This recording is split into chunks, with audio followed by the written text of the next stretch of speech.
मेरा नाम जूलियन कोल है, एक ऐसे विशाल कॉर्पोरेट साम्राज्य का एकमात्र उत्तराधिकारी जो इतना बड़ा है कि जानलेवा हद तक उबाऊ है। मेरी इस कथित ऊब को दूर करने के लिए मेरे पिताजी ने मुझे हमारी ही कंपनी में एक इंटर्न के रूप में झोंक दिया। मेरी सीधी सुपरवाइजर प्रसिद्ध बर्फ की रानी सीईओ एवा मोनरो है। उन्हें लगता है कि मैं कोई बेकार इंसान हूं जिसे कनेक्शन की वजह से ये काम मिला है। मेरे सहकर्मियों को लगता है कि मैं सिर्फ एक आलसी जो सीट घेरने के लिए बैठा है।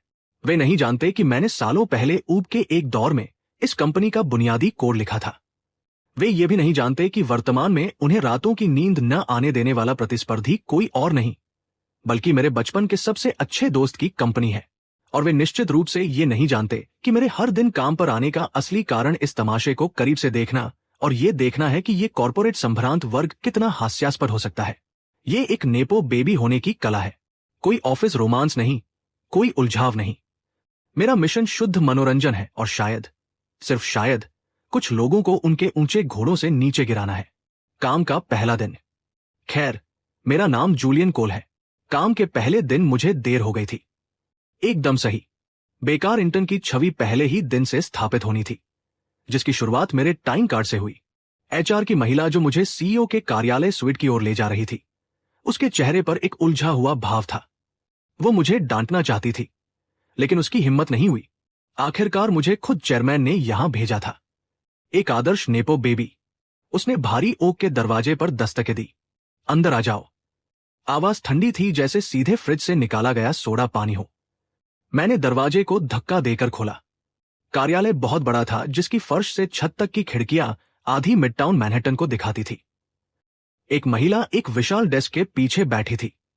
उसने पूरी तरह से सिली हाई काली पैंट सूट पहनी हुई थी। उसके लंबे बाल एक सख्त, त्रुटिहीन जुड़े में बंधे थे। उसने ऊपर नहीं देखा, उसकी आंखें एक दस्तावेज पर टिकी थी। मिस मोनरो, ये नया इंटर्न जूलियन कोल है, एचआर प्रतिनिधि ने कहा। उसकी आवाज थोड़ी कांप रही थी।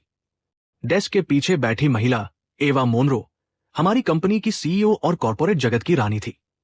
उसने आखिरकार अपना सिर उठाया। उसकी आंखें खूबसूरत थी, लेकिन उनमें कोई भावना नहीं थी। दो काले संगमरमर की तरह उसकी नजर मेरी फटी हुई टी शर्ट से लेकर मेरे घिसे-पिटे कॉन्वर्स जूतों पर गई जो टूटने की कगार पर थे। उसकी नजर आखिरकार मेरे चेहरे पर टिक गई। मैंने उसे एक छोटी सी मुस्कान दी। उसने बदले में कोई मुस्कान नहीं दी। उसके माथे पर शिकन आ गई, जो कि एक नगण्य हलचल थी। मैंने तुम्हारा बायोडाटा देखा है, उसने अपनी आवाज शांत लेकिन कांच काटने जैसी पैनी रखते हैं कहा। विदेश का एक तीसरे दर्जे का विश्वविद्यालय, एक ऐसा विषय जिसका इस उद्योग से कोई लेना देना नहीं है और कोई प्रासंगिक कार्य अनुभव नहीं है। वो रुकी, अपने डेस्क से 2 उंगलियों से मेरा बायोडाटा ऐसे उठाते हुए जैसे वो कोई संदूषित चीज हो। जूलियन, मुझे इसकी परवाह नहीं है कि तुम किसे जानते हो। यहां तुम्हारे पास 2 विकल्प हैं, या तो साबित करो कि तुम्हारी कोई उपयोगिता है या यहां से तुरंत दफा हो जाओ। उसने बायोडाटा को अपने डेस्क के पास कचरे के डिब्बे में डाल दिया। यह हरकत मामूली थी, लेकिन अपमान बहरा कर देने वाला था। एचआर प्रतिनिधि ने अपनी सांस रोक ली। मैं बस मुस्कुराता रहा। समझ गया, मिस मोनरो, मैंने कहा। मैं ये सुनिश्चित करने के लिए कड़ी मेहनत करूंगा कि मुझे यहां से दफा न होना पड़े। एवा की नजर और भी ठंडी हो गई। उसने शायद ये तय कर लिया था कि मैं न केवल बेकार हूं, बल्कि बेशर्म भी हूं। उसने अपने इंटरकॉम पर एक बटन दबाया। मार्क जॉनसन को मेरे कार्यालय में भेजो।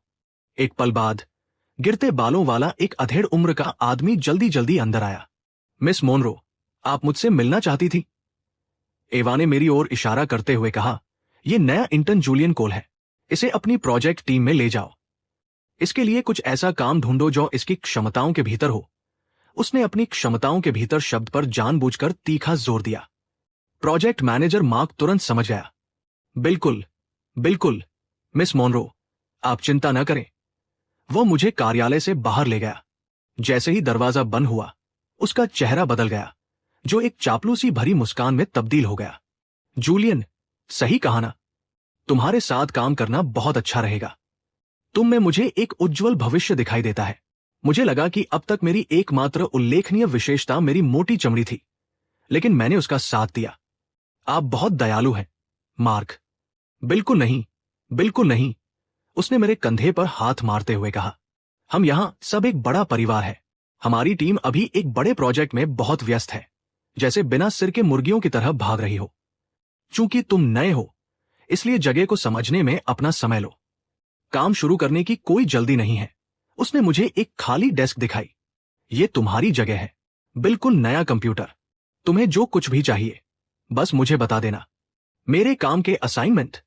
मैंने पूछा। उसकी कोई जल्दी नहीं है, मार्क ने एक और मुस्कान के साथ कहा। क्यों न तुम कुछ कंपनी सामग्रियों को पढ़कर शुरुआत करो, हमारी कॉर्पोरेट संस्कृति को समझो। उसने मुझे एक मोटी कर्मचारी पुस्तिका सौंप दी। मैंने उसे खोला। पहले पन्ने पर एवा मोनरो की एक चमकदार तस्वीर थी, जिसके बाद उनकी शानदार उपलब्धियों की सूची थी। आईवी लीग, 2 डिग्रियां, सीधे वॉल स्ट्रीट के एक शीर्ष निवेश बैंक में दाखिला, 3 साल में वीपी बनना, फिर मेरे पिता द्वारा उन्हें यहां लाना। 5 साल में उन्होंने कंपनी के बाजार मूल्य को 10 गुना बढ़ा दिया था।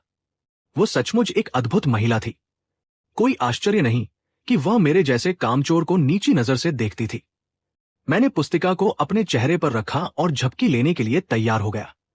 यदि आपको एक बेकार इंटर्न का किरदार निभाना है तो आपको पूरी तरह से उसमें डूबना होगा। एक नई चुनौती। मुझे नहीं पता कि मैं कितनी देर सोया।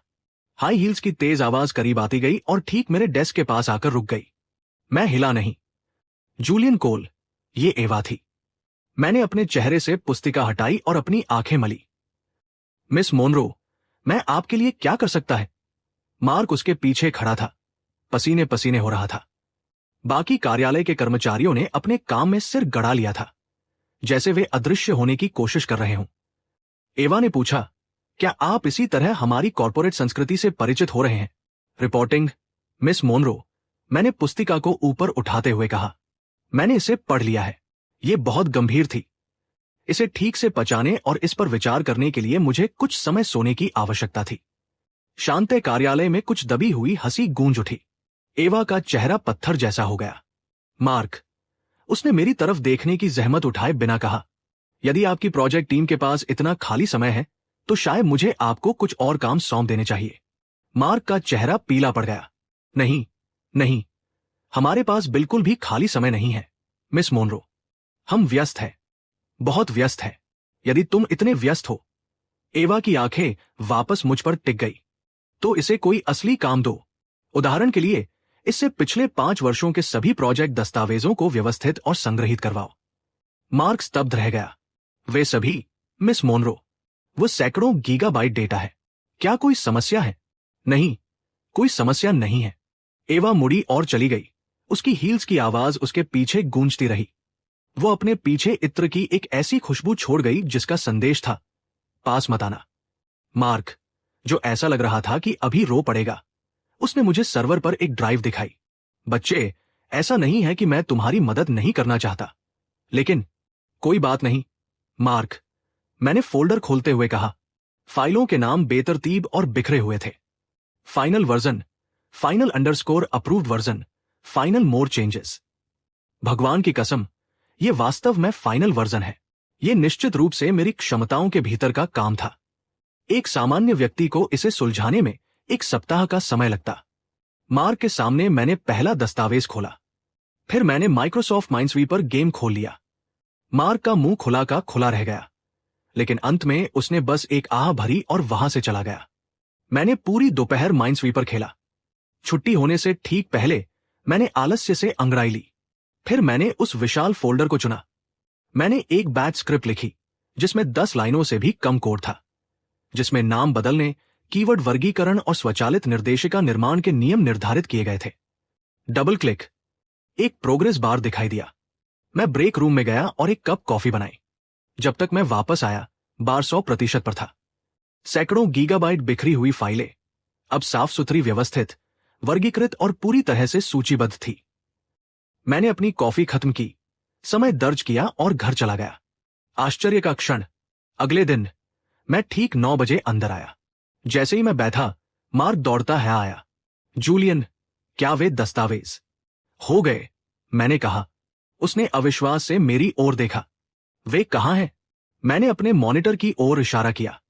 उसने संशय के साथ बैठकर फोल्डर खोला। फिर वह जम गया। उसने व्यवस्थित फाइलों को स्क्रॉल किया। उसके चेहरे के भाव अविश्वास से सदमे और अंततः एक भूत देखने जैसे भाव में बदल गए। तुमने ये सब अकेले किया? केवल एक दोपहर में? हाँ, मैंने जम्हाई ली। यह बस थोड़ा क्लिक करने और ड्रैग करने जैसा था। बहुत कठिन नहीं था। मार्क मुझे ऐसे देखने लगा जैसे मैं कोई एलियन हूं। तभी एवा मोनरो अपनी 4 इंच की हील्स पर चलती हुई कार्यालय में आई, जो अपना दैनिक निरीक्षण कर रही थी। उसने मार्क से पूछा, दस्तावेजों का संगठन कैसा चल रहा है? हालांकि उसकी नजरें, जिनमें उपहास था, मुझ पर टिकी थी। उसने शायद मान लिया था कि मैंने एक भी फाइल को हाथ नहीं लगाया होगा। मार्क अपनी कुर्सी से उछल पड़ा। मिस मोनरो, क्यों ना आप खुद ही देख ले। उसने मॉनिटर को उसकी तरफ घुमा दिया। एवा की नजर स्क्रीन पर पड़ी। 1 सेकंड, 2 सेकंड। पहली बार उसके बर्फीले चेहरे पर एक दरार दिखाई दी, जिससे एक ऐसा भाव उजागर हुआ जो मैंने उस पर पहले कभी नहीं देखा था। आश्चर्य। एवा का यह आश्चर्य केवल 3 सेकंड तक रहा। उसने जल्दी से अपना सब कुछ नियंत्रण में है वाला भाव वापस पा लिया। ऐसा लगता है कि तुम्हारे पास फाइल प्रबंधन का एक हुनर है, उसने सपाट लहजे में कहा, जिससे यह बताना असंभव था कि यह तारीफ थी या आलोचना। शायद, मैंने कहा। मैं अपने विश्वविद्यालय में पुस्तकालयाध्यक्ष की मदद किया करता था। मैं झूठ नहीं बोल रहा था। मुझे विश्वविद्यालय के पुस्तकालय की खोज प्रणाली इतनी खराब लगी थी कि मैंने एक साइड प्रोजेक्ट के रूप में उनके लिए पूरी प्रणाली को फिर से लिख दिया था। पुस्तकालयाध्यक्ष इतनी आभारी थी कि उन्होंने मुझे दोपहर का भोजन कराने की जिद की थी। एवा ने कोई जवाब नहीं दिया। उसने मुझे एक और नजर से देखा, जो पहले की तुलना में अधिक जटिल थी। फिर अपनी हील्स पर चलते हुए चली गई। मार्क मेरे करीब आया और फुसफुसाया, जूलियन, मुझसे सच कहो, क्या तुम भेड़ की खाल में भेड़िया हो? बिल्कुल नहीं, मैंने कहा। मैं वास्तव में एक कामचोर। तो फिर तुमने ये कैसे किया? अभ्यास ही मनुष्य परिपूर्ण बनाता है, मुझे लगता है। वो आश्वस्त नहीं लग रहा था, लेकिन उसने इस मुद्दे पर दबाव नहीं डाला। आखिरकार मैं नेपो बेम्बी था। कुछ छिपी हुई प्रतिभाओं का होना कोई असंभव बात नहीं थी। थोड़ा उपयोगी, थोड़ा बेकार। उस घटना के बाद विभाग में मेरी स्थिति में थोड़ा बदलाव आया। वे अब भी सोचते थे कि मैं बेकार हूं, लेकिन अब मैं एक थोड़ा उपयोगी, थोड़ा बेकार व्यक्ति बन गया था। कम से कम वे मुझे अपनी कंप्यूटर समस्याओं के लिए बुला लेते थे। जूलियन, मेरा कंप्यूटर ब्लू स्क्रीन क्यों दिखा रहा है? जूलियन, मैं प्रिंटर को कनेक्ट नहीं कर पा रहा हूं। मेरे समाधान हमेशा बहुत ही साधारण होते थे। क्या आपने इसे बंद करके फिर से चालू करने का प्रयास किया? इसे अनप्लग करके फिर से प्लग करने का प्रयास करें। इसने 90% समस्याओं का समाधान कर दिया। अन्य 10% के लिए मैं बस इतना कहता था कि यह टूट गया है। आपको आईटी के साथ एक टिकट फाइल करना चाहिए। कामचोर वाली छवि से समझौता नहीं किया जा सकता था। एक सुबह कंपनी के एक ईमेल में सप्ताहांत में पोकोनोस में एक अनिवार्य टीम बिल्डिंग रिट्रीट की घोषणा की गई। 2 दिन, 1 रात। मैंने केवल विषय पंक्ति पढ़कर ही आह भर दी। टीम बिल्डिंग कॉर्पोरेट कर्मचारियों को एक अलग स्थान पर प्रताड़ित करने का एक और तरीका था। वास्तव में शुक्रवार की दोपहर को कुछ बसों ने हमें एक सुदूर रिजॉर्ट में पहुंचा दिया। इस कार्यक्रम का नेतृत्व एचआर के एक अत्यधिक उत्साही प्रबंधक कर रहे थे। जैसे ही हम बस से उतरे, उन्होंने सस्ते, ढीले ढाले छलावरण वाले कपड़े बांटना शुरू कर दिया। ठीक है टीम, अपने फौलादी इरादों को मजबूत करने के लिए अब हम कई चुनौतीपूर्ण गतिविधियों में भाग लेंगे। सबसे पहले उन्होंने नाटकीय रूप से अपना गला साफ किया। 3 पैरों वाली दौड़। मैंने अपने आसपास के प्रोग्रामर के समूह को देखा, जिनके चेहरे उनके छलावरण वाले कपड़ों में निराशा से भरे थे, और सोचा कि पूरा दृश्य कितना अजीब था। एवा भी वहां थी। उसने छलावरण वाले कपड़े नहीं पहने थे, बल्कि एक शानदार एथलेटिक पोशाक चुनी थी, लेकिन वह भी इस अनिवार्य मनोरंजन से बच नहीं सकी। उसका चेहरा हमेशा से ज्यादा ठंडा लग रहा था। टीम के जोड़े एक यादृच्छिक ड्रा द्वारा तय किए गए थे। मैंने अपने हाथ में मौजूद नंबर देखा, 7। फिर मैंने देखा कि एवा ने हार मानने वाले भाव से बॉक्स से कागज की एक पर्ची निकाली। उसने उसे खोला। वह भी 7 था।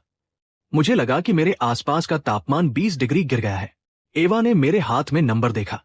उसने एक शब्द भी नहीं कहा, लेकिन उसकी आंखों ने चिल्लाकर कहा, सभी लोगों में से यही बेकार मूर्ख क्यों? मैं क्या कर सकता था? मैं भी निराश था। एचआर मैनेजर ने अपनी सीटी बजाई। उसने मेरे एक पैर उसके एक पैर से लाल कपड़े के बैंड से बांध दिया, जिससे हम एक साथ खड़े होने के लिए मजबूर हो गए। उसका पैर पतला और सीधा था, और उसकी पैंट के माध्यम से भी मैं उसके पैर की पिंडलियों की मजबूती को महसूस कर सकता था, जो मुलायम नहीं बल्कि नियमित कसरत से सुडौल थी। मुझे धीमा मत करना, उसने ठंडी फुसफुसाहट में कहा। आप चिंता न करें मिस मोनरो, मैं आपसे गोंद की तरह चिपका रहूंगा, मैंने मुस्कुराते हुए जवाब दिया। दौड़ और एक दुर्घटना। दौड़ शुरू हुई, सीटी बजी और कोलाहल मच गया क्योंकि टीमें लड़खड़ाकर एक दूसरे के ऊपर गिरने लगी। हालांकि एवा की एक स्वाभाविक लय थी। बाया दाया बाया दाया, उसने आदेश दिया। मैंने तालमेल बिठाने की पूरी कोशिश की, लेकिन मुझे एक कामचोर की भूमिका निभानी थी। मुझे इस किरदार के प्रति ईमानदार रहना। कुछ कदमों के बाद मैं चिल्लाया और लड़खड़ा गया, सीधे उसकी ओर गिर पड़ा। मैं उसके इतना करीब था कि उसके बालों की खुशबू सूंघ सकता था। कोई भारी इत्र नहीं, बल्कि एक हल्का साफ शैम्पू जिसकी खुशबू बारिश के बाद जंगल जैसी थी। एवा का शरीर सख्त हो गया क्योंकि उसने सहज रूप से मुझे पकड़ लिया। उसकी बाहें आश्चर्यजनक रूप से मजबूत थी। तुम क्या कर रहे हो? वो दबी हुई नाराजगी से फुसफुसाई। फिसल गया, मैं फिसल गया, मैंने जल्दी से खुद को संभालते हुए कहा। मेरा अनुसरण करो। बिल्कुल मिस मोनरो, हमने फिर से शुरुआत की। इस बार मैंने तमीज से व्यवहार किया, फिर कोई स्टंट करने की हिम्मत नहीं की। एवा एक बेहतरीन एथलीट थी जिसका तालमेल कमाल का था। हमने जल्दी ही अपने आगे चल रहे अनाड़ी जोड़ों को पीछे छोड़ दिया। फिनिश लाइन ठीक आगे थी। हम दूसरे स्थान पर थे, ठीक दो कसरत करने वाले लड़कों के पीछे। जैसे ही हम अंत के करीब पहुंचे, मुझे एहसास हुआ कि मेरा प्रदर्शन एक कामचोर के लिए बहुत अधिक कुशल रहा था। मुझे अपनी छवि बचानी थी, इसलिए फिनिश लाइन से ठीक 10 फीट पहले मेरे जूते का फीता गलती से खुल गया। फिर मैंने गलती से उस पर पैर रख दिया और फिर मैंने मिट्टी में मुंह के बल एक शानदार छलांग लगाई, जिससे एवा भी मेरे साथ नीचे गिर गई। इस बार वह मेरे ऊपर गिरी। पूरा मैदान शांत हो गया, हर कोई रुक गया और देखने लगा। एवा का चेहरा मेरे चेहरे से 4 इंच से भी कम दूरी पर था। मैं उसकी त्वचा पर बारीक कोमल रोए देख सकता था। पहली बार उसकी आंखों में गुस्से के अलावा कोई और भाव दिखाई दिया। वो आश्चर्य और घबराहट का मिलाजुला भाव था। उसकी सांसें मेरे गाल पर गर्म हवा की तरह महसूस हो रही थी। क्या तुमने ये जानबूझकर किया? उसने भींचे हुए दांतों से पूछा। मेरे जूते का फीता खुल गया था। मिस मोनरो, देखिए, मैंने बिल्कुल मासूमियत के भाव से अपने पैर की ओर इशारा किया। उसने नीचे देखा और फिर वो शांत हो गई। वो मेरे ऊपर से उठी, खुद को साफ किया और अपने पैर से बैंड खोल दिया। बिना एक शब्द बोले वो फिनिश लाइन की ओर चल दी। हम आखिरी आए। एचआर मैनेजर ने चीजों को संभालने की कोशिश की। अरे, ये जीतने के बारे में नहीं है, ये भाग लेने के बारे में है। दोस्ती पहले, प्रतियोगिता बाद में। मैंने एवा की पीठ देखी, उसके कंधे थोड़े कांप रहे थे। मुझे लगा कि ये ठंड की वजह से नहीं था, ये शुद्ध गुस्से की वजह से था। अलाव पार्टी और एक नया खेल। उस शाम एक अलाव पार्टी का आयोजन किया गया था। हर कोई आग के चारों ओर इकट्ठा होकर गाने गा रहा था और खेल खेल रहा था। एचआर मैनेजर अपने रंग में थे। अगला, सत्य या साहस का एक क्लासिक खेल। बोतल घूमने लगी, हर कोई घबराया हुआ लग रहा था, मेरे अलावा हर कोई।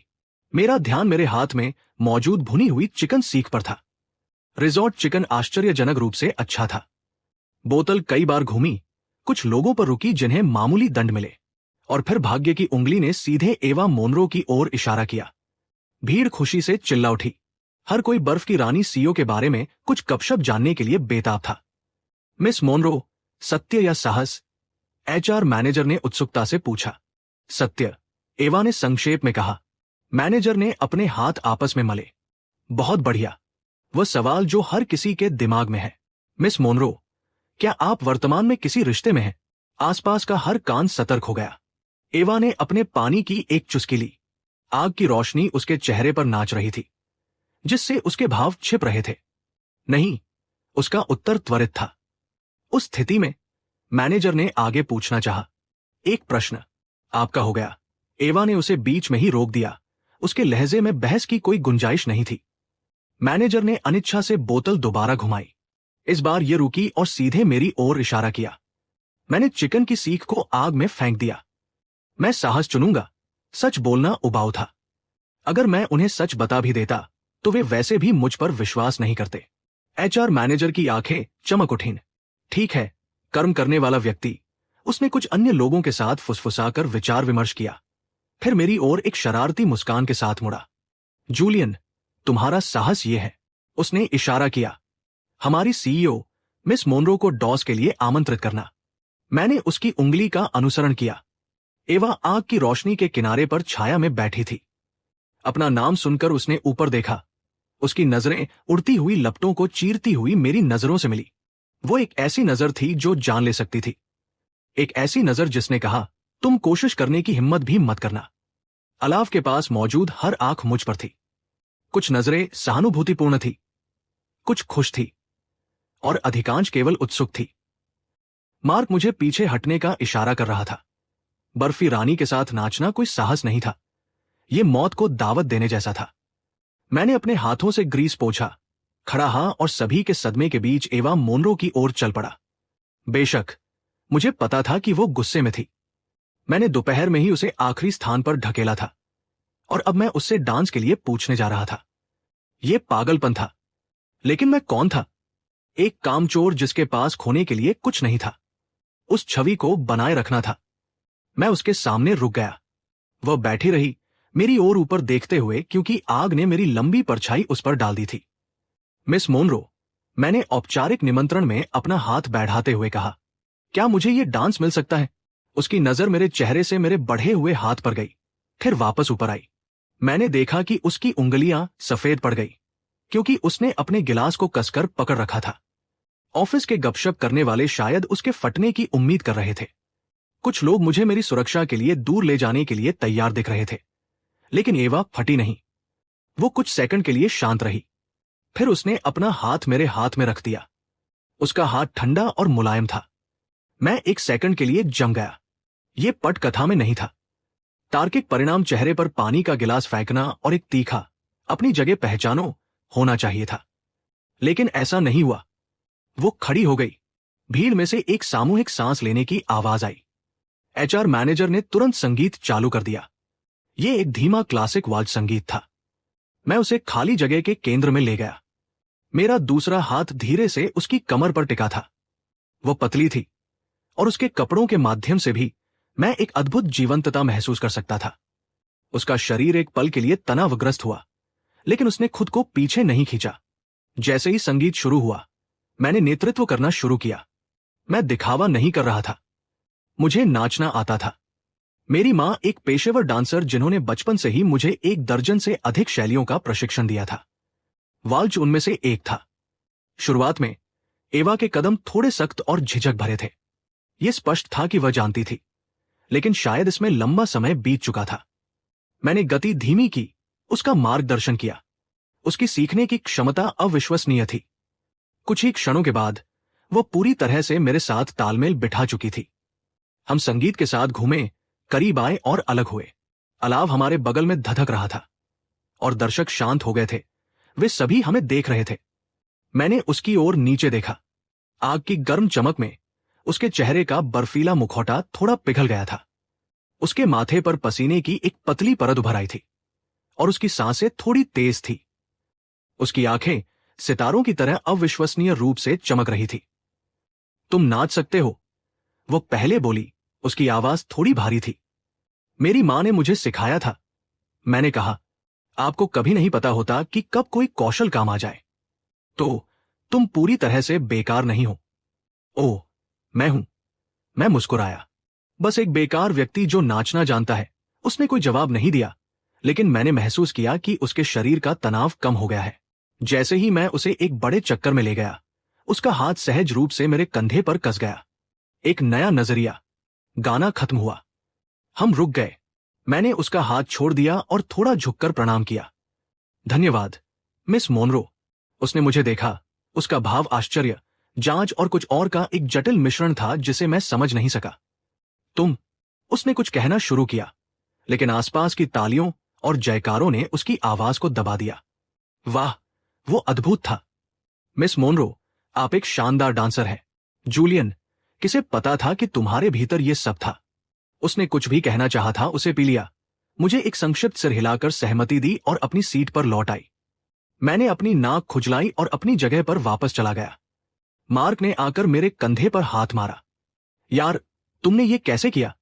तुमने बर्फ की रानी को भी आकर्षित कर लिया। किस्मत, विशुद्ध किस्मत। रिट्रीट का बाकी हिस्सा बिना किसी घटना के बीत गया। एवा ने किसी अन्य खेल में भाग नहीं लिया। वो बस चुपचाप बैठी रही, अपना पानी पीती रही और आग को घूरती रही। मैं समय समय पर उसकी आंखों को मुझ पर महसूस कर सकता था, लेकिन जब भी मैं उसकी ओर देखता, वो तुरंत अपनी नजरें हटा लेती थी। जब हम वापस कार्यालय पहुंचे तो ऐसा लगा जैसे कुछ भी नहीं बदला था। मैं अभी भी वही इंटर्न था जो देर से आता था और दिन भर काम चोरी करता था। एवा अभी वही सीईओ थी जिसका 2 मील लंबा डरावना आभामंडल था। वो वाल्ज एक सपने जैसा लगा। केवल वो और मैं जानते थे कि कुछ बदल गया था। उदाहरण के लिए, वो अब हर सुबह मेरे डेस्क पर एक कप गर्म कॉफी छोड़ देती थी। काली, बिना चीनी के, कड़वी, बिल्कुल उसकी शैली की। वो कुछ नहीं कहती थी, बस उसे रखती और चली जाती थी। पूरा कार्यालय इसे देखता था। मार्क का मुझे देखने का तरीका, ये नेपो बेबी है, से बदलकर ये शाही परिवार का सदस्य है, मैं बदल गया। मेरे सहकर्मी मुझे जेमैन बुलाने लगे। उन्हें यकीन था कि मेरे और बॉस के बीच कुछ चल रहा है।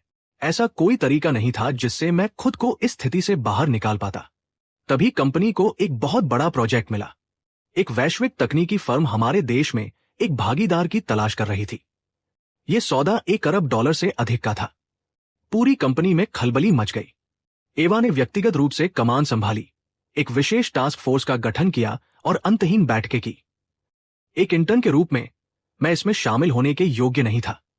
मेरा काम उनके दोपहर के भोजन का आर्डर देना था। एक दोपहर वे एक बैठक से बाहर निकले और हर कोई गंभीर दिख रहा था, खासकर एवा। उसका चेहरा हमेशा से ज्यादा ठंडा था, जैसे कोई बर्फीला तूफान अभी अभी गुजरा हो। मैंने उसे एक टेकआउट बॉक्स सौंप दिया। मिस मोनरो, दोपहर के भोजन का समय हो गया है। उसने इसे नहीं लिया। मुझे भूख नहीं है। इसके साथ ही वो अपने कार्यालय में गायब हो गई। मार्क अपना लंच लेते हुए आहें भरते हुए आया। क्या हुआ? मैंने पूछा। मत पूछो, उसने कहा। हम फंस गए हैं। दूसरी कंपनी का मुख्य वार्ताकार, डेविड नाम का कोई व्यक्ति, उसे खुश करना असंभव है। उसकी मांगे हास्यास्पद है। हमने अपने प्रस्ताव को आधा दर्जन बार संशोधित किया है और उसने हर एक को खारिज कर दिया है। क्या वो इतना अच्छा है? कौन जानता है? मार्क ने अपनी सलाद को बिना किसी भूख के कुरेदते हुए बड़बड़ाया। ऐसा लगता है जैसे वह जानबूझकर हमारे साथ खिलवाड़ करने की कोशिश कर रहा है। उसने 2 निवाले खाए और छोड़ दिया। यदि हमें यह सौदा नहीं मिला तो हमारे वार्षिक बोनस समाप्त हो जाएंगे। मैंने बिना कुछ कहे सुना। पर्दे के पीछे की मदद। अपने डेस्क पर लौटकर मैंने अपना फोन निकाला और लियो द लिजार्ड नाम के एक संपर्क को संदेश भेजा। क्या तुम डेविड नाम के किसी व्यक्ति को मेरी कंपनी के पीछे लगा रहे हो? उत्तर तुरंत आया। जूलियन, तुम्हें कैसे पता चला? हे भगवान, क्या वह तुम्हारी कंपनी है? मुझे कोई अंदाजा नहीं था। लियो द लिजार्ड, मेरा सबसे अच्छा दोस्त, असली नाम लियो वेंस। वो वैश्विक तकनीकी फर्म उसके परिवार की थी। मैंने वापस संदेश भेजा, उसे कहो कि तुरंत विमान में बैठे और अनुबंध पर हस्ताक्षर करे, अन्यथा मैं समर कैंप में तुम्हारे बिस्तर गीला करने की वो तस्वीर तुम्हारी पत्नी को भेज रहा हूं। प्रतिक्रिया और भी तेज थी। ऐसा मत करना मेरे भाई। मैं उसे वहां उड़कर घुटनों के बल हस्ताक्षर करने के लिए कहूंगा। मैं कसम खाता हूं। मैंने अपना फोन रख दिया और सीईओ के कार्यालय की ओर देखा। दरवाजा बंद था। मैंने एक लंच बॉक्स उठाया और वहां गया। मैंने दस्तक दी, अंदर आओ। मैं अंदर गया। एवा खिड़की के पास खड़ी थी।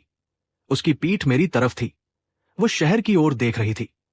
उसकी परछाई थोड़ी अकेली लग रही थी। मिस मोनरो, एक सेना पेट के बल चलती है, मैंने डेस्क पर खाना रखते हुए कहा।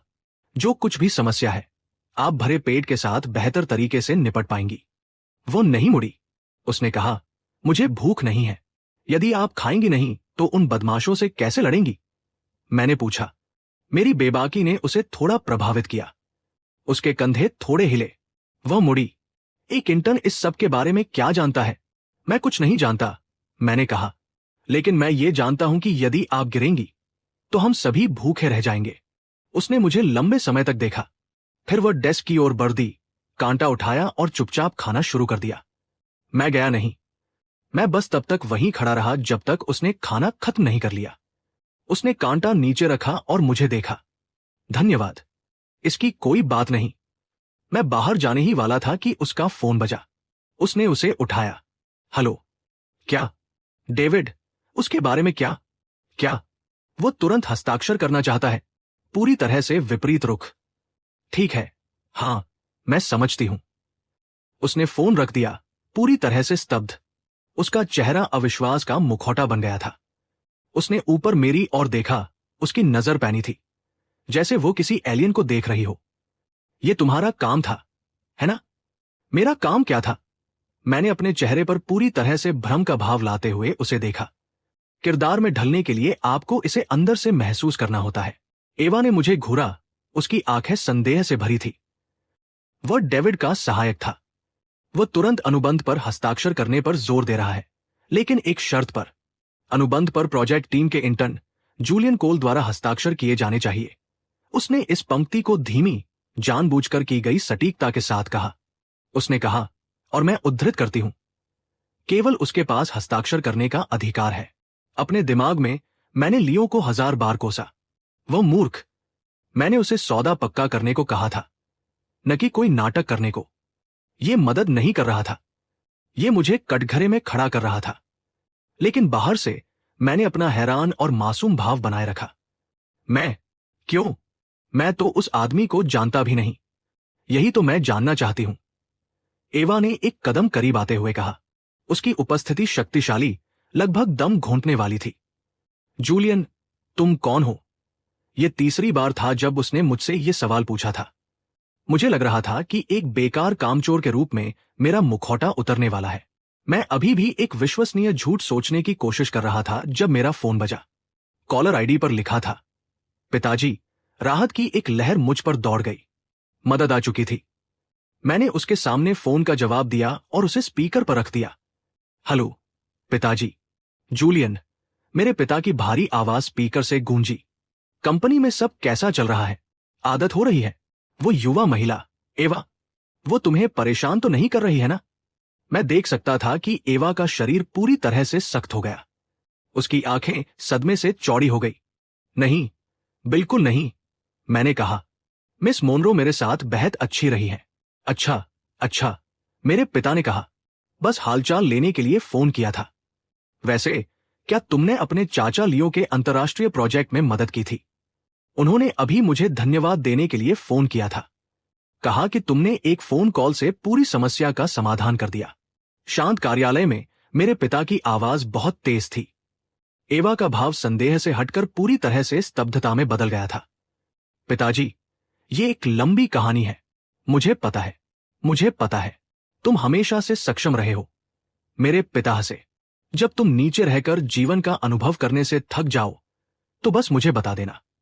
मैं उसे तुम्हें एक वीपी पद पर नियुक्त करने के लिए कहूंगा। बस खुद पर ज्यादा काम का दबाव मत डालना। समझ गया, पिताजी। अभी के लिए बस इतना ही। मेरी एक बैठक है। फोन कट गया। मैंने अपना फोन वापस अपनी जेब में रखा और पूरी तरह से स्तब्ध एवा मोनरो की ओर देखा। मैंने अपना गला साफ किया। तो, मिस मोनरो, ये वही है जो आपने अभी सुना। मुझे लगता है कि अब सच सामने आ चुका है। सच ये है कि मैं चेयरमैन का बेटा हूं। गुस्सा और इस्तीफा। मुझे उम्मीद थी कि यह सच अधिक सौम्य तरीके से सामने आएगा, लेकिन अब यह झटका ही एकमात्र विकल्प था। एवा ने कुछ नहीं कहा। वह बस मुझे देखती रही। उसके चेहरे पर भावनाओं का एक तूफान तेजी से गुजर रहा था, सदमे से लेकर वास्तविकता को समझने तक, और अंत में गुस्से और अपमान का एक जटिल मिश्रण। मैं देख सकता था कि वह अपने दिमाग में पिछले 2 महीनों को फिर से दोहरा रही थी। मुझसे फाइलें व्यवस्थित करवाना, रिट्रीट में मुझे मूर्ख बनते देखना, हर सुबह मेरे लिए ब्लैक कॉफी लाना। उसे लगा कि वह एक बेकार कर्मचारी को अनुशासित कर रही थी। वास्तव में वह अपने बॉस के बेटे को आदेश दे रही थी। तो वो आखिरकार बोली। उसकी आवाज सूखी और कमजोर थी। इन पिछले 2 महीनों में तुम बस मुझ पर हंस रहे थे। नहीं, बिल्कुल नहीं। मैंने जल्दी से अपने हाथ हिलाए। मैं यहां सिर्फ जीवन का अनुभव लेने आया था। जीवन का अनुभव लेने, उसने एक ठंडी, तीखी हंसी हंसते हुए कहा। एक बेकार इंटर्न होने का नाटक करके। मिस मोनरो, कृपया गलत मत समझिए। मुझे मिस मोनरो मत कहो। उसने मुझे बीच में ही रोक दिया। मैं इस उपाधि के योग्य नहीं हूं। वो दरवाजे की ओर बढ़ी। उसने हैंडल पर अपना हाथ रखकर थोड़ा विराम लिया। मिस्टर कोल, उसने मेरे नाम को अपने दांतों के बीच से निकाला। मेरा इस्तीफा कल सुबह आपके डेस्क पर होगा। दरवाजा एक जोरदार आवाज के साथ बंद हो गया। मैंने अपने बालों में हाथ फेरा।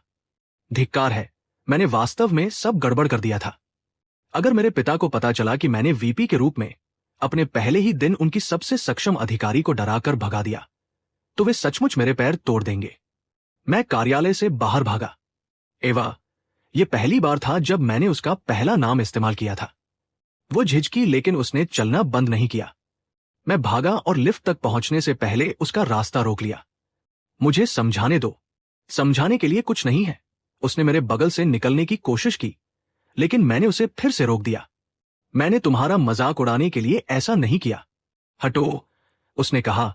उसकी नजरें इतनी ठंडी थी जितनी मैंने पहले कभी नहीं देखी थी। जब तक तुम मेरी बात नहीं सुनोगी, मैं नहीं हटूंगा।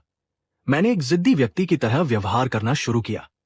मेरी कामचोर वाली छवि खत्म हो चुकी थी, इसलिए अब बेशर्म छवि को अपनाना ही बेहतर था। उसने मुझे घूरा। जूलियन, क्या तुम्हें यह मजाक लगता है? नहीं, मैंने गंभीरता से कहा। यह मजाक नहीं है।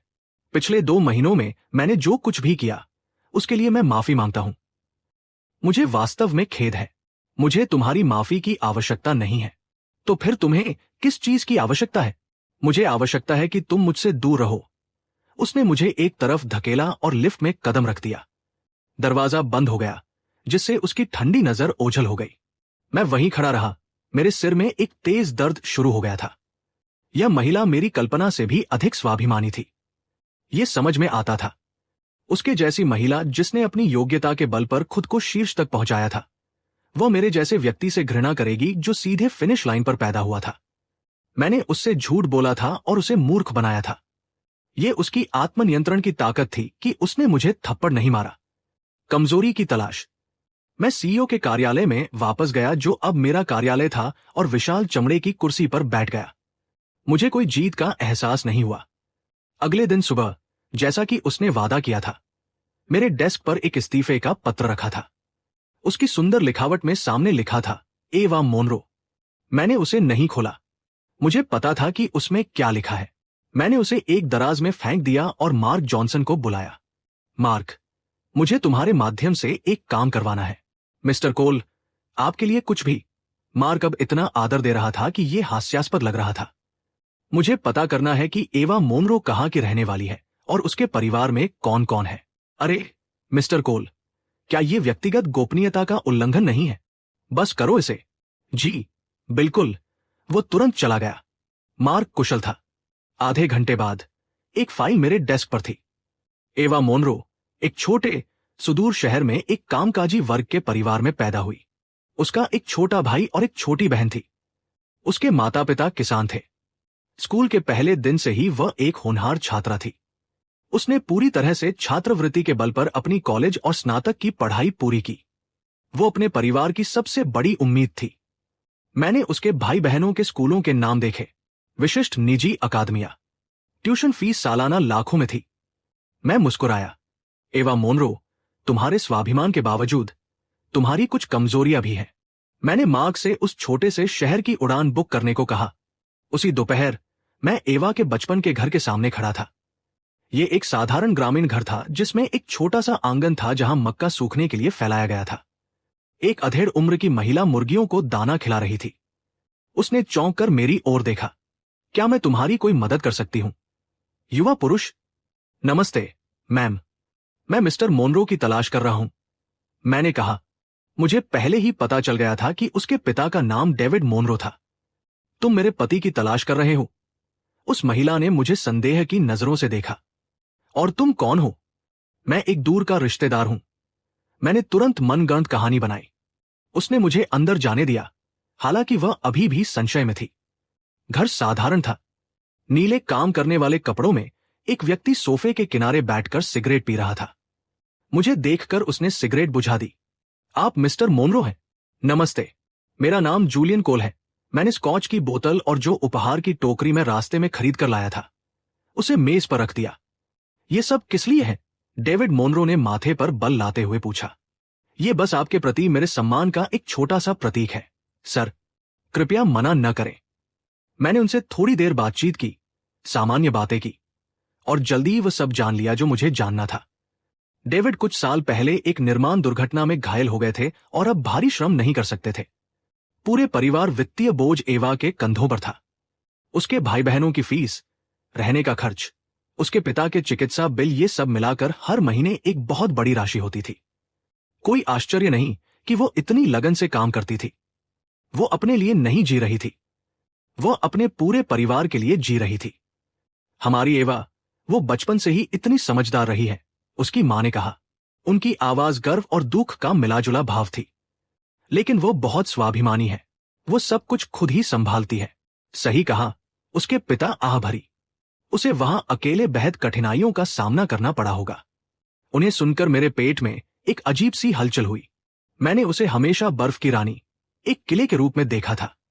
मुझे कभी एहसास नहीं हुआ कि वो किला उस दुनिया के बोझ को उठाने के लिए बनाया गया था जिसे वो अपने कंधों पर संभाल रही थी। दबाव की रणनीति। माता पिता से विदा लेने के बाद मैं तुरंत वापस नहीं गया।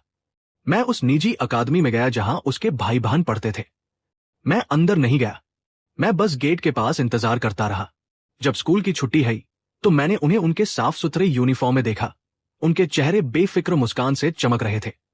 वे उस छोटे से शहर से अलग एक अलग दुनिया से ताल्लुक रखते थे जिसे मैं अभी छोड़कर आया था। मैंने अपना फोन निकाला और एक तस्वीर खींची। फिर मैंने उसे एवा को भेज दिया।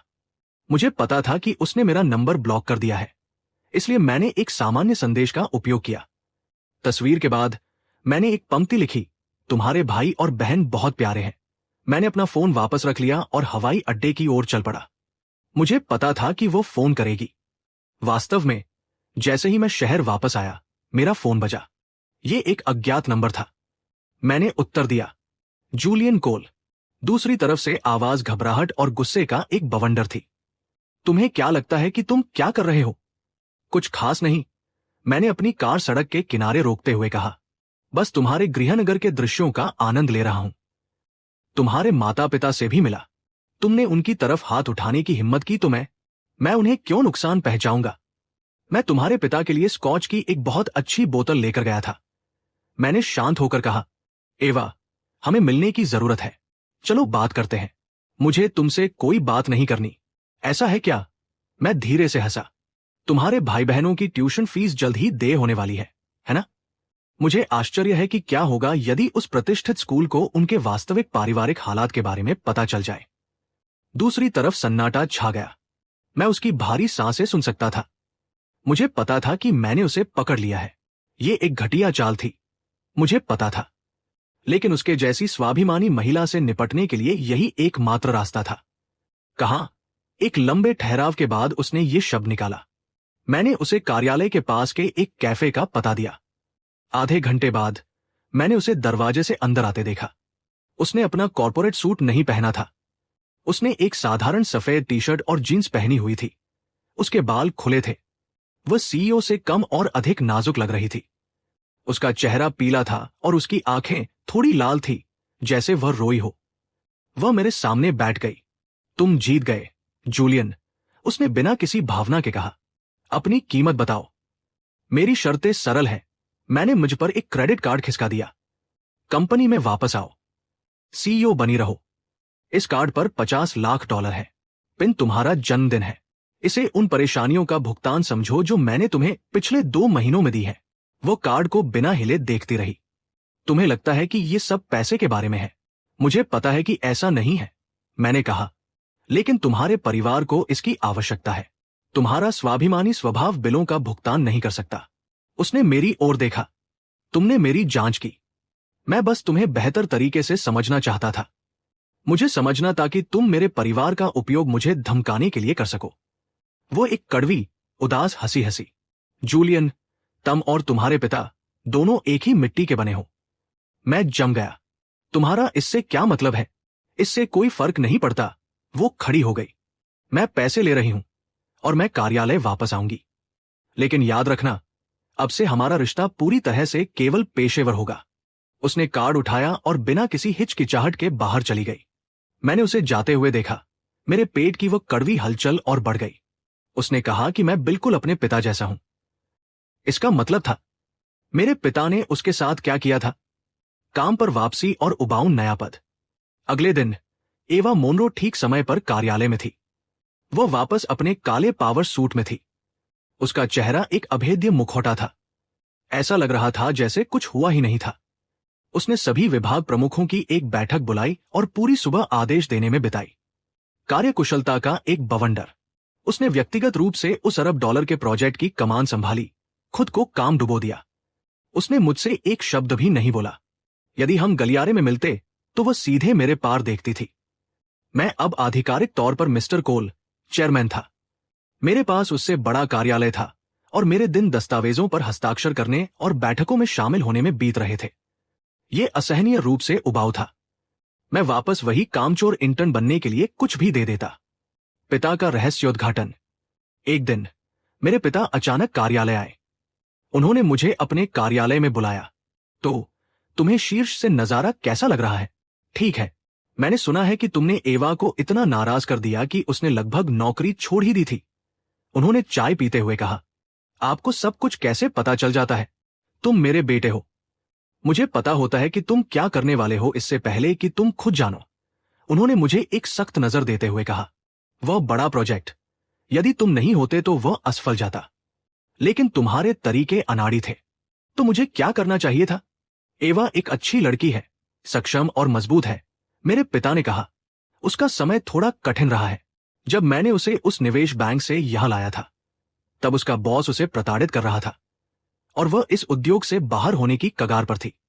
मेरे दिल की धड़कन बढ़ गई। उसने मुझसे कहा कि मैं बिल्कुल आपके जैसा हूं। मेरे पिता रुके, फिर एक थकी हुई मुस्कान दी। तो वो अभी भी उस बात को लेकर मुझसे नाराज है। क्या हुआ था? उस समय उसके बॉस पास शक्तिशाली संपर्क थे। उसकी रक्षा करने के लिए मुझे उस पर दबाव बनाने और उसे इस्तीफा देने के लिए मजबूर करने के लिए कुछ अजीब रणनीति का उपयोग करना पड़ा था। मेरे पिता ने समझाया, लेकिन एवा के दृष्टिकोण से जो मैंने तब किया था वो शायद वैसा ही महसूस होता है जैसा तुमने उसके परिवार का उपयोग करके उसे मजबूर करने के लिए किया है। अब मैं समझ गया था। उसकी आंखों में मेरे पिता और मैं एक जैसे थे, ऐसे पुरुष जिन्होंने अपने जीवन को अपने उद्देश्यों के लिए प्रभावित करने के लिए अपनी शक्ति का उपयोग किया था। उसके जैसी स्वाभिमानी महिला के लिए यह सबसे बड़ा अपमान था। नया प्रतिद्वंद्वी कार्टर हेस। मैं उनका कार्यालय छोड़कर भारी मन से बाहर निकला। जैसे ही मैं ब्रेक रूम के पास से गुजरा, मैंने कुछ महिला सहकर्मियों को गपशप करते सुना। अरे, क्या तुमने सुना? मुझे लगता है कि मिस मोनरो का कोई बॉयफ्रेंड है। सच में? कौन? मुझे लगता है कि वो बगल की स्टर्लिंग टेक के सीईओ कार्टर हेस है। वो लंबे, सुंदर और अमीर लड़के हैं। मैंने भी ये सुना है। किसी ने उन्हें कल उसे घर छोड़ते हुए देखा था। मेरे हाथ मेरे किनारों पर मुट्ठी में भींच गए। कार्टर हेस, स्टर्लिंग टेक के सीईओ। मैंने अपना फोन निकाला और नाम गूगल किया। तस्वीरें और जानकारी तुरंत सामने आ गई। तस्वीर में एक व्यक्ति सूट में अपने बालों को संवारे हुए कैमरे के लिए एक पॉलिश कॉर्पोरेट मुस्कान बिखेर रहा था। वो ठीक ठाक सुंदर था, मुझे लगता है। जानकारी में कहा गया था कि वह 30 साल का था। हार्वर्ड स्नातक जिसने वापस लौटने के बाद स्टर्लिंग टेक की स्थापना की थी। कंपनी एआई में विशेषज्ञता रखती थी और पिछले कुछ वर्षों में उद्योग में एक उभरता हुआ सितारा बन गई थी। उसकी पृष्ठभूमि भी मजबूत थी। उसके पिता एक रियल एस्टेट दिग्गज थे, एक क्लासिक राजकुमार की तरह। कागज पर वह एवा के लिए एक आदर्श मैच लग रहा था। लेकिन जैसे ही मैंने उसका चेहरा देखा, एक पहचान की हलचल हुई। मुझे लगा कि मैंने उसे पहले कहीं देखा है। उस दोपहर मैंने मार्क से स्टर्लिंग टेक की फाइल मंगवाई। जैसे ही मैंने इसकी समीक्षा की, मैंने देखा कि वे एक बड़े सरकारी अनुबंध, एक स्मार्ट सिटी विकास परियोजना के लिए हमारे मुख्य प्रतिद्वंद्वी थे। दोनों कंपनियां इसे जीतने के लिए अपनी पूरी ताकत लगा रही थी। एवा हमारी प्रोजेक्ट लीड थी, कार्टर हेस उनका था। इससे उनकी हालिया बातचीत स्पष्ट होती थी। लेकिन क्या यह सिर्फ व्यावसायिक थी? जब मैं काम से निकल रहा था तो मैं कुछ मिनटों के लिए लॉबी में रुका रहा। वास्तव में मैंने एवा को लिफ्ट से बाहर निकलते देखा। ठीक उसी समय एक काली पोर्श कार सड़क के किनारे आकर रुकी। जो व्यक्ति बाहर निकला वो कार्टर हेस था। उसने नीले गुलाबों का एक बहुत बड़ा गुलदस्ता हाथ में ले रखा था। उसके चेहरे पर एक चमकदार मुस्कान थी। एवा, तुम बहुत थक गई होगी। उसने उसे खूल दिए। एवा ने उन्हें नहीं लिया। कार्टर, मैंने तुमसे पहले भी कहा है, कार्यालय में नहीं, उसने ठंडे लहजे में कहा। डरने की क्या बात है, कार्टर ने कंधे उचकाते हुए जवाब दिया। हम दोनों अकेले हैं। मेरे द्वारा तुम्हारा पीछा करने में कुछ भी गलत नहीं है। मुझे ऑफिस रोमांस में कोई दिलचस्पी नहीं है। तो ये ऑफिस रोमांस नहीं होना चाहिए, कार्टर ने सहजता कहा। बस हाँ कहो, मेरे लिए काम करने आओ। मैं तुम्हारा वेतन दोगुना कर दूंगा और तुम्हें उपाध्यक्ष बना दूंगा। एवा के माथे पर बल आ गया। कार्टर, कृपया थोड़ा आत्मसम्मान रखो। उसने उसके बगल से निकलने की कोशिश की, लेकिन उसने उसका हाथ पकड़ लिया। एवा, ज्यादा नखरे मत करो। स्टर्लिंग ही स्मार्ट सिटी का अनुबंध जीतने वाली है। तुम मुझे नहीं हरा सकती। ऐसा है क्या? एवा ने अपना हाथ छुड़ाने की कोशिश की, लेकिन उसकी पकड़ बहुत मजबूत थी। तो फिर हम देखेंगे कि बोर्डरूम में क्या होता है। इसे इतना कठिन क्यों बना रही हो? कार्टर की मुस्कान और गहरी हो गई। मेरे साथ काम करना तुम्हारे और तुम्हारी कंपनी के लिए समझदारी भरा कदम है। तुम एक समझदार महिला हो, एवा। तुम्हें पता होना चाहिए कि सही चुनाव कैसे किया जाता है। मैंने काफी देख लिया था। मैं आगे बढ़ा। उसे छोड़ दो। मेरी आवाज तेज नहीं थी, लेकिन उन दोनों ने इसे सुना। कार्टर मुड़ा और उसकी नजर मुझ पर पड़ी। वह एक पल के लिए भ्रमित दिखा, फिर उसके चेहरे पर एक मुस्कान फैल गई। वाह वाह, तो ये इंटर्न है। एक इंटर्न के लिए अपने बॉस के मामलों में दखल देना थोड़ा साहसी है, क्या तुम्हें नहीं लगता? उसे स्पष्ट रूप से मेरी स्थिति में बदलाव के बारे में पता नहीं था। एवा ने भी मुझे देखा। उसके चेहरे के भाव अपठनीय थे। ये तुमसे संबंधित नहीं है, उसने मुझसे कहा। ये आप संबंधित है। मैंने सीधे कार्टर की ओर देखा और दोहराया। मैंने कहा, उसे छोड़ दो। कार्टर की मुस्कान गायब हो गई। बच्चे, क्या तुम्हें कोई अंदाजा है कि मैं कौन है? मुझे है, मैंने कहा। तुम एक ऐसी कंपनी के सीईओ हो जो जल्द ही दिवालिया होने वाली है। उसने मुझे ऐसे देखा जैसे मैं पागल हो गया हूं, फिर ठहाका मारकर हंस पड़ा। दिवालिया? क्या तुम सपना देख रहे हो? स्टर्लिंग टेक की कीमत $30 अरब है और तुम मुझसे कह रहे हो कि हम बंद होने वाले हैं। ये तुम्हारी सोच से भी तेजी से होगा। मैंने अपना फोन निकाला और लियो का नंबर मिलाया। लियो, मुझे स्टर्लिंग टेक नाम की कंपनी को नुकसान पहुंचाना है। मैं चाहता हूं कि इसे जितनी जल्दी हो सके धरती के नक्शे से मिटा दिया जाए। लियो ने दूसरी तरफ से सौंटी बजाई। जूलियन, उसने तुम्हें गुस्सा दिलाने के लिए ऐसा क्या कर दिया? ठीक है, इसे हो गया समझो। तुम्हें 3 दिनों के भीतर परिणाम दिखाई देंगे। मैंने फोन रख दिया और कार्टर की ओर देखा, जिसका चेहरा अब गंभीर हो चुका था। अब तुम यहां से जा सकते हो। उसकी आंखों में अविश्वास और घृणा का मिश्रण था। कौन हो तुम?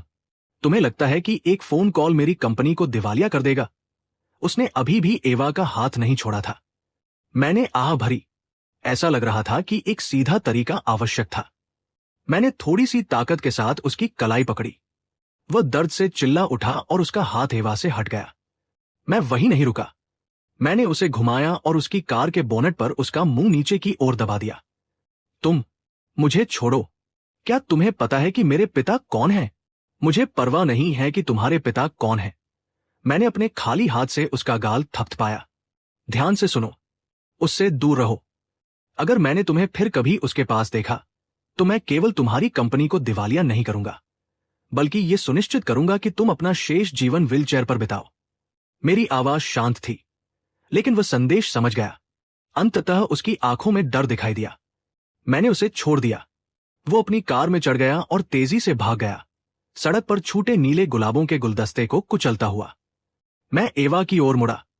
वो बस मुझे देख रही थी। उसका भाव अपठनीय था। अंदर बैठो, मैंने कहा। मैं तुम्हें घर छोड़ देता हूं। उसने बहस नहीं की। वह चुपचाप मेरी कार में बैठ गई। मेरी कार एक साधारण वोक्सवैगन फैटन थी, जिसे आसानी से पसाट समझा जा सकता था। यह मेरी पुरानी इंटर्न छवि के लिए पूरी तरह अनुकूल थी। हमने शांति से यात्रा की। हवा अनकहे शब्दों से भारी थी।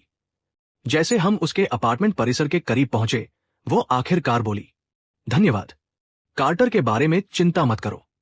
वह इसे ऐसे ही नहीं छोड़ेगा। वो छोड़ेगा। मैंने उसे बीच में ही रोक दिया।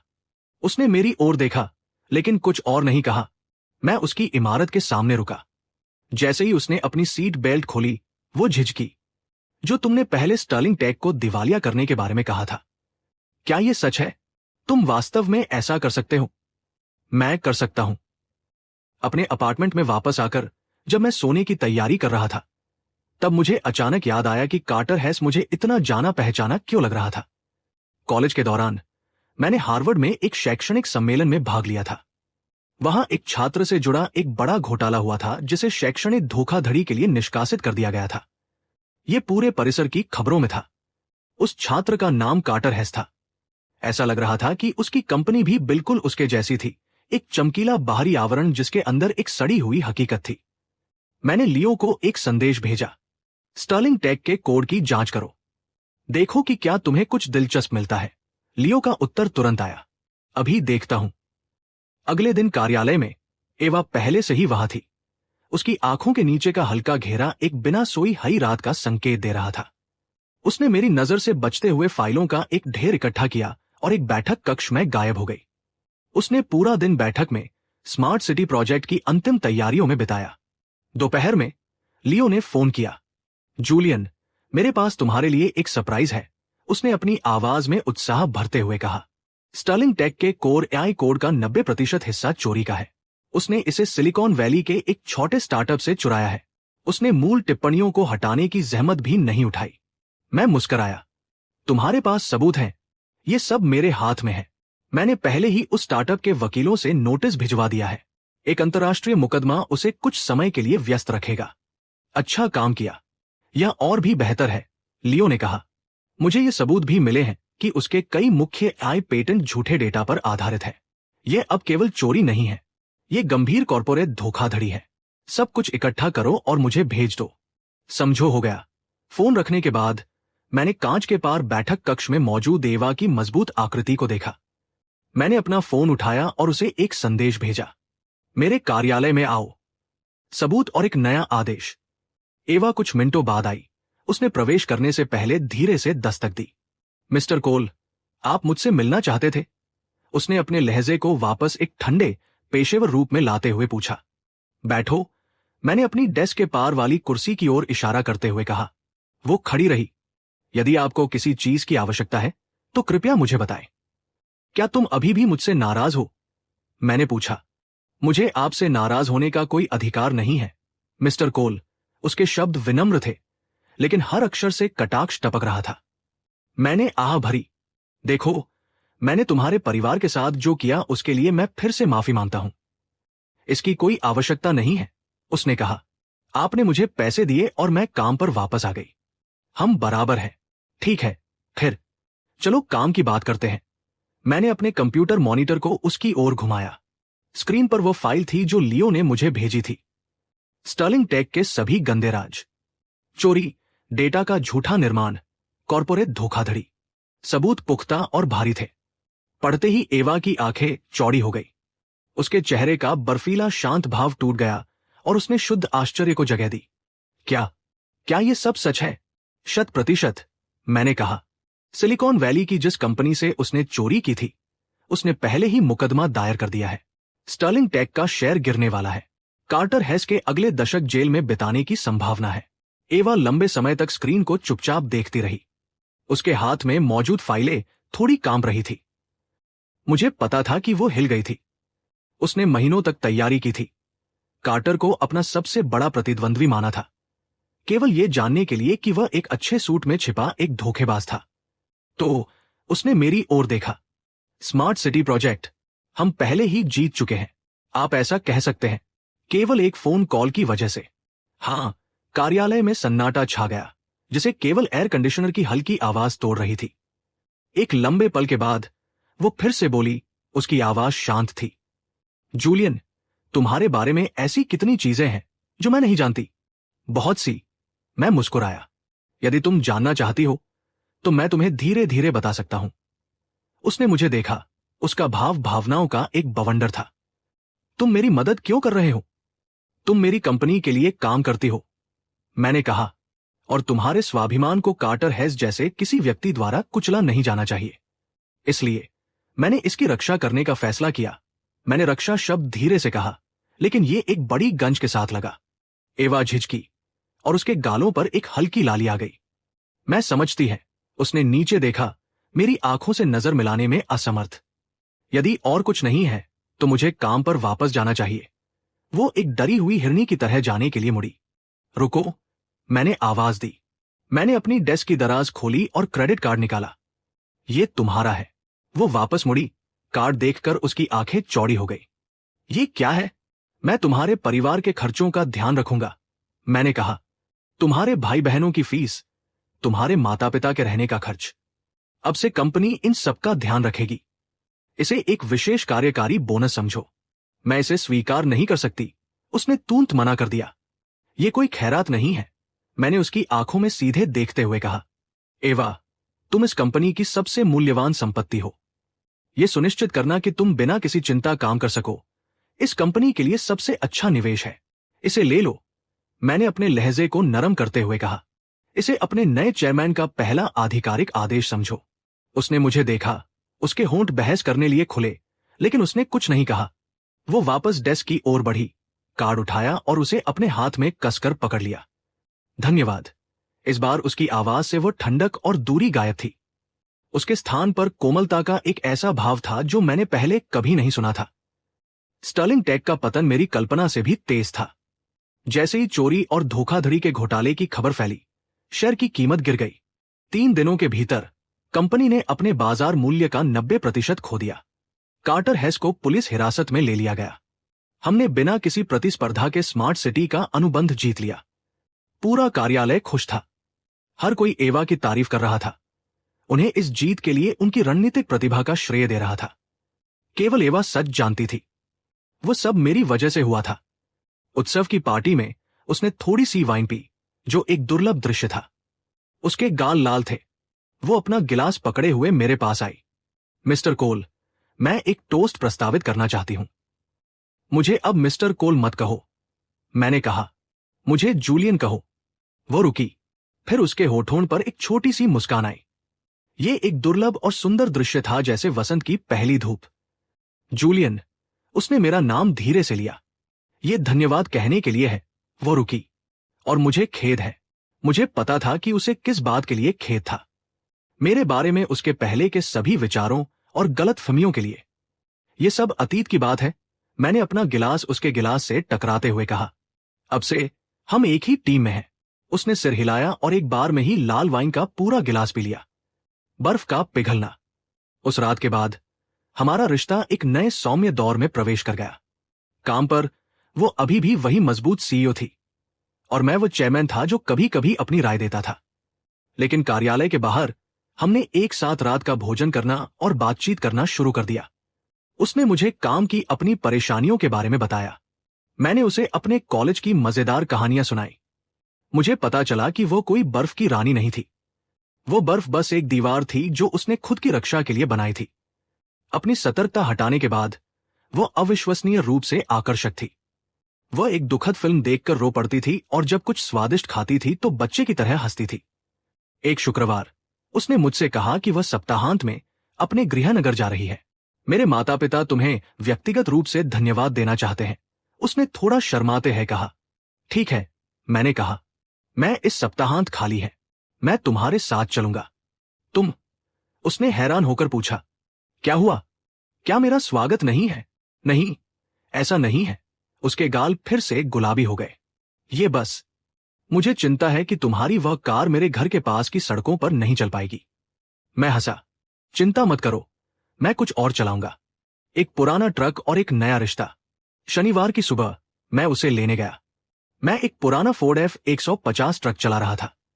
जब उसने ट्रक को देखा तो उसका मुंह खुला रह गया। तुम इसे चला रहे हो? इसमें क्या खराबी है? मैंने बोनट थपथपाया। एक क्लासिक, बहुत मजबूत, कहीं भी जा सकता है। उसने मुझे पूरी तरह से अविश्वास के साथ देखा, लेकिन फिर भी अंदर बैठ गई। जैसे ही हम राजमार्ग पर पहुंचे, मैंने स्पीकरों से क्लासिक रॉक संगीत बजाया और पूरी ताकत से साथ गाने लगा। वो मेरे बगल में बैठी रही, खिड़की से बाहर देखती रही। उसके कंधे हिल रहे थे। मुझे पता था कि वो अपनी हंसी रोकने की कोशिश कर रही थी। जब हम उसके घर पहुंचे तो उसके माता पिता मुझे देखकर बेहद खुश हुए। उन्होंने मेरे हाथ पकड़ लिए, मुझे बार बार धन्यवाद दिया और रात के खाने के लिए रुकने की जिद की। उसकी मां ने बहुत स्वादिष्ट ग्रामीण खाना बनाया था। भोजन के दौरान उसके पिता ने अचानक पूछा, तो जूलियन, तुम और हमारी एवा डेट कर रहे हैं, सही ना? एवा सूप पीते हुए चौंक गई। वो खांसने और हांफने लगी। उसका चेहरा तुरंत टमाटर की तरह लाल हो गया। पिताजी, आप ये क्या बात कर रहे हैं? वो उसकी पीठ थपथपाते हुए चिल्लाई, अपनी सांस वापस पाने की कोशिश करते हुए। जूलियन और मैं, हम केवल सहकर्मी हैं। सहकर्मी? उसके पिता आश्वस्त नहीं दिखे। एक सहकर्मी एक पुराना ट्रक चलाकर सैकड़ों मील केवल एक दूर दराज के इलाके में रात का भोजन करने नहीं आता। बिल्कुल, उसकी मां ने सहमति जताई। मुझे जूलियन पहली बार देखते ही पसंद आ गया था। वो बहुत सुंदर और विनम्र है। एवा, तुम इसे अपने हाथ से मत जाने देना। मां, एवा ऐसी लग रही थी जैसे वह चाहता हो कि जमीन फट जाए और वो उसमें समा जाए। मैंने उसकी इस घबराहट को बेहद मजे से देखा। अपना गला साफ करते है मैंने अपना कांटा नीचे रखा और उसके माता पिता की ओर एक गंभीर भाव से देखा। मिस्टर और श्रीमती मोनरो, मैंने शुरू किया। एवा ने मुझे एक घबराई हुई नजर से देखा। मैंने उसे आंख मारी। सच यह है कि मैं काफी समय से एवा का पीछा कर रहा है। एवा का सिर झटके से ऊपर उठा, उसकी आंखें सदमे से चौड़ी थी। लेकिन वह थोड़ी शर्मीली है, मैंने सहजता से जारी रखा। उसने अभी तक हाँ नहीं कहा है। मुझे पता था। उसके पिता ने अपनी जांघ थपट पाई। ये हमारी एवा है, हमेशा बेहद संकोची। आप चिंता न करें सर, मैंने कहा। मैं एक धैर्यवान व्यक्ति हूं। मुझे विश्वास है कि पर्याप्त प्रयास के साथ मैं उसे मना लूंगा। बहुत बढ़िया, उसके पिता ने अपना गिलास उठाया।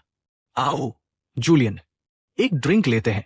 मैंने तुरंत अपना गिलास उठाते हुए कहा, आपके सम्मान में। सर, शराब गले से नीचे उतरते समय थोड़ी तेज लगी। मेज के नीचे एवा ने मेरे पैर पर जोर से पैर मारा। मैं दर्द से छटपटाया, लेकिन अपने चेहरे पर मुस्कान बनाए रखी। रात का बाकी भोजन उसी अजीब माहौल में जारी रहा। उसके माता पिता अब मुझे अपने होने वाले दामाद के रूप में देख रहे थे। एवा ने अपना पूरा समय सिर झुकाकर चुपचाप खाने में बिताया। उसके कानों के किनारे लाल चमक रहे थे। रात के खाने के बाद वो मुझे आंगन में खींच कर ले गई। जूलियन कोल, तुम अंदर क्या बकवास कर रहे थे? वो गुस्से में फुसफुसाई, मुझे घूरते हुए। क्या मतलब है तुम्हारा? मैं सच कह रहा था, मैंने मासूमियत से कहा। तुमने कब मेरा पीछा करना शुरू किया? वो कलाकर बोली। अभी से, मैंने उसकी आंखों में सीधे देखते कहा। वह चुप हो गई, पूरी तरह से हैरान होकर मुझे देखने लगी। दोपहर की धूप गर्म थी, जिससे उसके चेहरे के बारीक कोमल रोए चमक रहे थे। उसकी लंबी पलकें कांप रही थी। यदि तुम सहमत नहीं हो तो मैं वापस अंदर जाऊंगा और तुम्हारे माता पिता से कहूंगा कि यह सब एक मजाक था। मैंने मुड़ने की कोशिश की। उसने मेरा हाथ पकड़ लिया। ऐसा मत करना, उसने अपनी आवाज में घबराहट लाते हुए कहा। मेरे माता पिता बड़े हो रहे हैं, वे इस तरह के झटके को बर्दाश्त नहीं कर पाएंगे। तो मैंने उसकी ओर देखा, इंतजार करते हुए। तो उसकी आवाज बमुश्किल एक फुसफुसाहट थी। हम इसे अभी के लिए जैसा है वैसा ही छोड़ देंगे। उसने मेरा हाथ छोड़ दिया और जल्दी से घर के अंदर चली गई। मैंने उसे जाते हुए देखा। मेरे चेहरे पर एक जीत की मुस्कान फैल गई। जब मेरे जाने का समय हुआ तो उसके माता पिता मुझे विदा करने के लिए गांव के किनारे तक आए। वे मुझे जाते देख दुखी थे। जूलियन, जब भी मन करे वापस आना। बिल्कुल आऊंगा, मिस्टर और श्रीमती मोनरो। हमारी एवा का अच्छे ख्याल रखना, समझे? आप चिंता न करें, मम्मी और पापा। ये शब्द मेरे मुंह से खुद ही निकल गए। उसके माता पिता एक सेकंड के लिए ठिठके, फिर जोर से हंस पड़े। उनके बगल में खड़ी एवा का चेहरा पूरी तरह से लाल हो गया। उसने अपनी मुट्ठी बनाई और धीरे से मेरी पीठ पर मारा। बकवास बातें बंद करो, उसने डांटा, लेकिन इसमें कोई दम नहीं था। वापसी की यात्रा जाने की यात्रा से बिल्कुल अलग थी। ट्रक की हवा में एक नया अनकहा मीठापन था। वो अब खिड़की से बाहर नहीं देख रही थी। इसके बजाय वो मुझ पर नजरें डाल रही थी।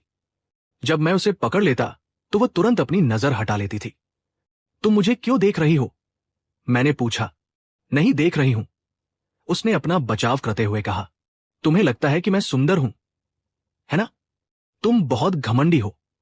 यदि मैं सुंदर नहीं हूं तो तुम बार बार क्यों देख रही हो? वो शांत हो गई। कुछ पल बाद उसने धीमी आवाज में पूछा, तुमने मेरे पिताजी को पापा कहा? हां, कहा। तुम उन्हें ऐसे नहीं बुला सकते। क्या मैं बंद कर दूं? वो फिर से शांत हो गई। शीशे में मैं देख सकता था कि उसके होठों पर एक मुस्कान उभर रही थी। ये महिला बेहद प्यारी और जिद्दी थी। कार्यालय में एक नया माहौल, कार्यालय में वापस आने पर हमारा रिश्ता एक खुला रहस्य बन गया। हर कोई जानता था, लेकिन किसी ने कुछ नहीं कहा। मार्क मेरे साथ न केवल शाही परिवार के सदस्य की तरह, बल्कि उत्तराधिकारी की तरह व्यवहार करने लगा। वो लगातार मेरे डेस्क पर आकर सेवा में लगा रहता। मिस्टर कोल, आपकी चाय। मिस्टर कोल, मैं आपके लिए कुछ ताजे फल लाया हूं। मुझे ये सब होने देने में कोई परेशानी नहीं थी। एवा द्वारा कंपनी को इतने सक्षम तरीके से चलाने के साथ चेयरमैन के रूप में मेरी भूमिका ज्यादातर चाय पीने, खबरें पढ़ने और अब एक रोमांच की शुरुआत का आनंद लेने की थी। जीवन अच्छा था। एक दोपहर जब मैं अपने कार्यालय में काम कर रहा था, मेरे पिता ने फोन किया। बेटे, मैंने सुना है कि तुमने आखिरकार एवा का दिल जीत लिया। खबरें तेजी से फैलती हैं, बिल्कुल फैलती हैं। पूरी कंपनी इस बारे में बात कर रही है। उन्होंने हंसते हुए कहा, अच्छा काम किया, तुम मुझसे बेहतर निकले। वे रुके। इस बारे में बात करते हुए मेरे पास चर्चा करने के लिए कुछ गंभीर बात है। क्या बात है? अगले सप्ताह तुम्हारे दादाजी का 80वां जन्मदिन है। मैं चाहता हूं कि तुम एवा को परिवार से मिलाने के लिए घर लाओ। मैं हैरान रह गया। इतनी जल्दी? इतनी जल्दी से तुम्हारा क्या मतलब है? तुम्हारी उम्र बढ़ती जा रही है, मेरे पिता ने कहा। चीजों को आधिकारिक बनाने का यह सही अवसर है। यह तय रहा। तुम इसे बिगाड़ने की हिम्मत मत करना। उन्होंने मेरे विरोध करने से पहले ही फोन रख दिया। फोन हाथ में पकड़े है मुझे घबराहट महसूस हुई। एवा और मैंने अभी शुरुआत ही की थी। अब मुझे उसे अपने पूरे विस्तारित परिवार से मिलाना था। क्या वह सहमत होगी? मैं उसके कार्यालय की ओर बढ़ा और दरवाजे पर झिझका। एक गहरी सांस लेते हुए मैंने उसे खोला। वह एक दस्तावेज की समीक्षा कर रही थी और मेरे प्रवेश करते ही उसने ऊपर देखा। क्या बात है? मुझे तुमसे कुछ पूछना है। पूछो। मेरे दादाजी का जन्मदिन अगले सप्ताह है और मेरा परिवार, वे चाहते हैं कि तुम। इससे पहले कि मैं पूरा कर पाता, वो मुस्काई। ठीक है, उसने कहा। उसकी सहमति इतनी त्वरित, इतनी सरल थी कि उसने मुझे पूरी तरह से हैरान कर दिया। तुम घबराई नहीं हो? मैंने पूछा। मुझे क्यों घबराना चाहिए? उसने जवाब दिया। उसकी आंखों में एक शरारती चमक थी। यह परिवार से मिलने का सही समय है ना? उसने मुझे देखा।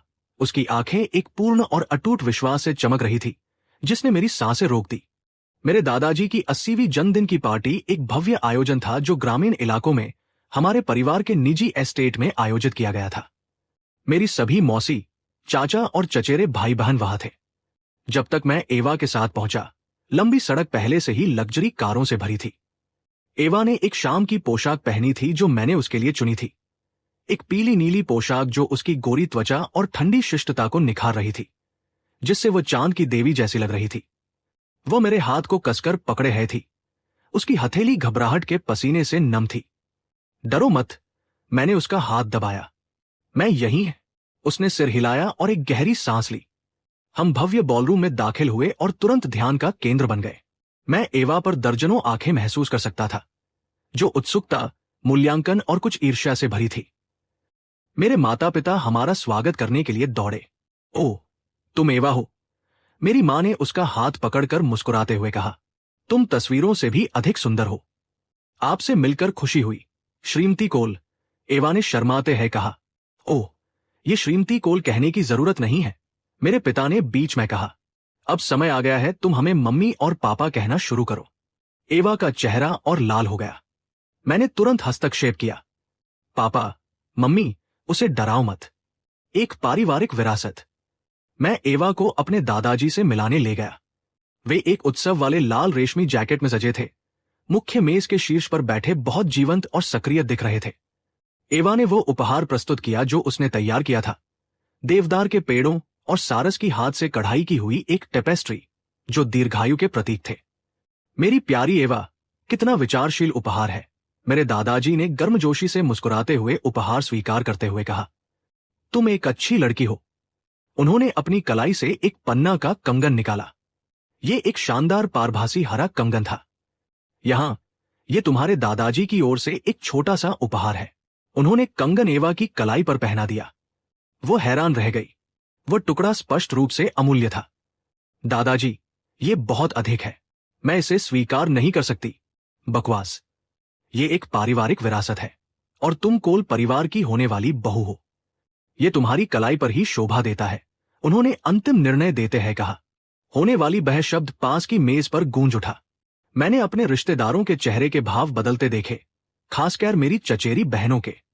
वे एवा को तीखी नजरों से देख रही थी। मुझे पता था कि वे सभी एक समय मुझसे शादी करने की उम्मीद कर रही थी। अब एक साधारण सी लड़की आई और उसने बाजी मार ली। वे खुश नहीं थी। सामंथा का हमला और एवा का पलटवार। वास्तव में रात के खाने के कुछ ही समय बाद मेरी चचेरी बहन सामंथा शैंपेन का गिलास लेकर आई। जूलियन, क्या तुम हमारा परिचय नहीं कराओगे? उसने पूछा। उसकी मुस्कान आंखों तक नहीं पहुंच रही थी जब उसने एवा को देखा। ये मेरी प्रेमिका एवा मोनरो है, मैंने कहा। एवा, ये मेरी चचेरी बहन सामंथा है। मिस मोनरो, सही ना?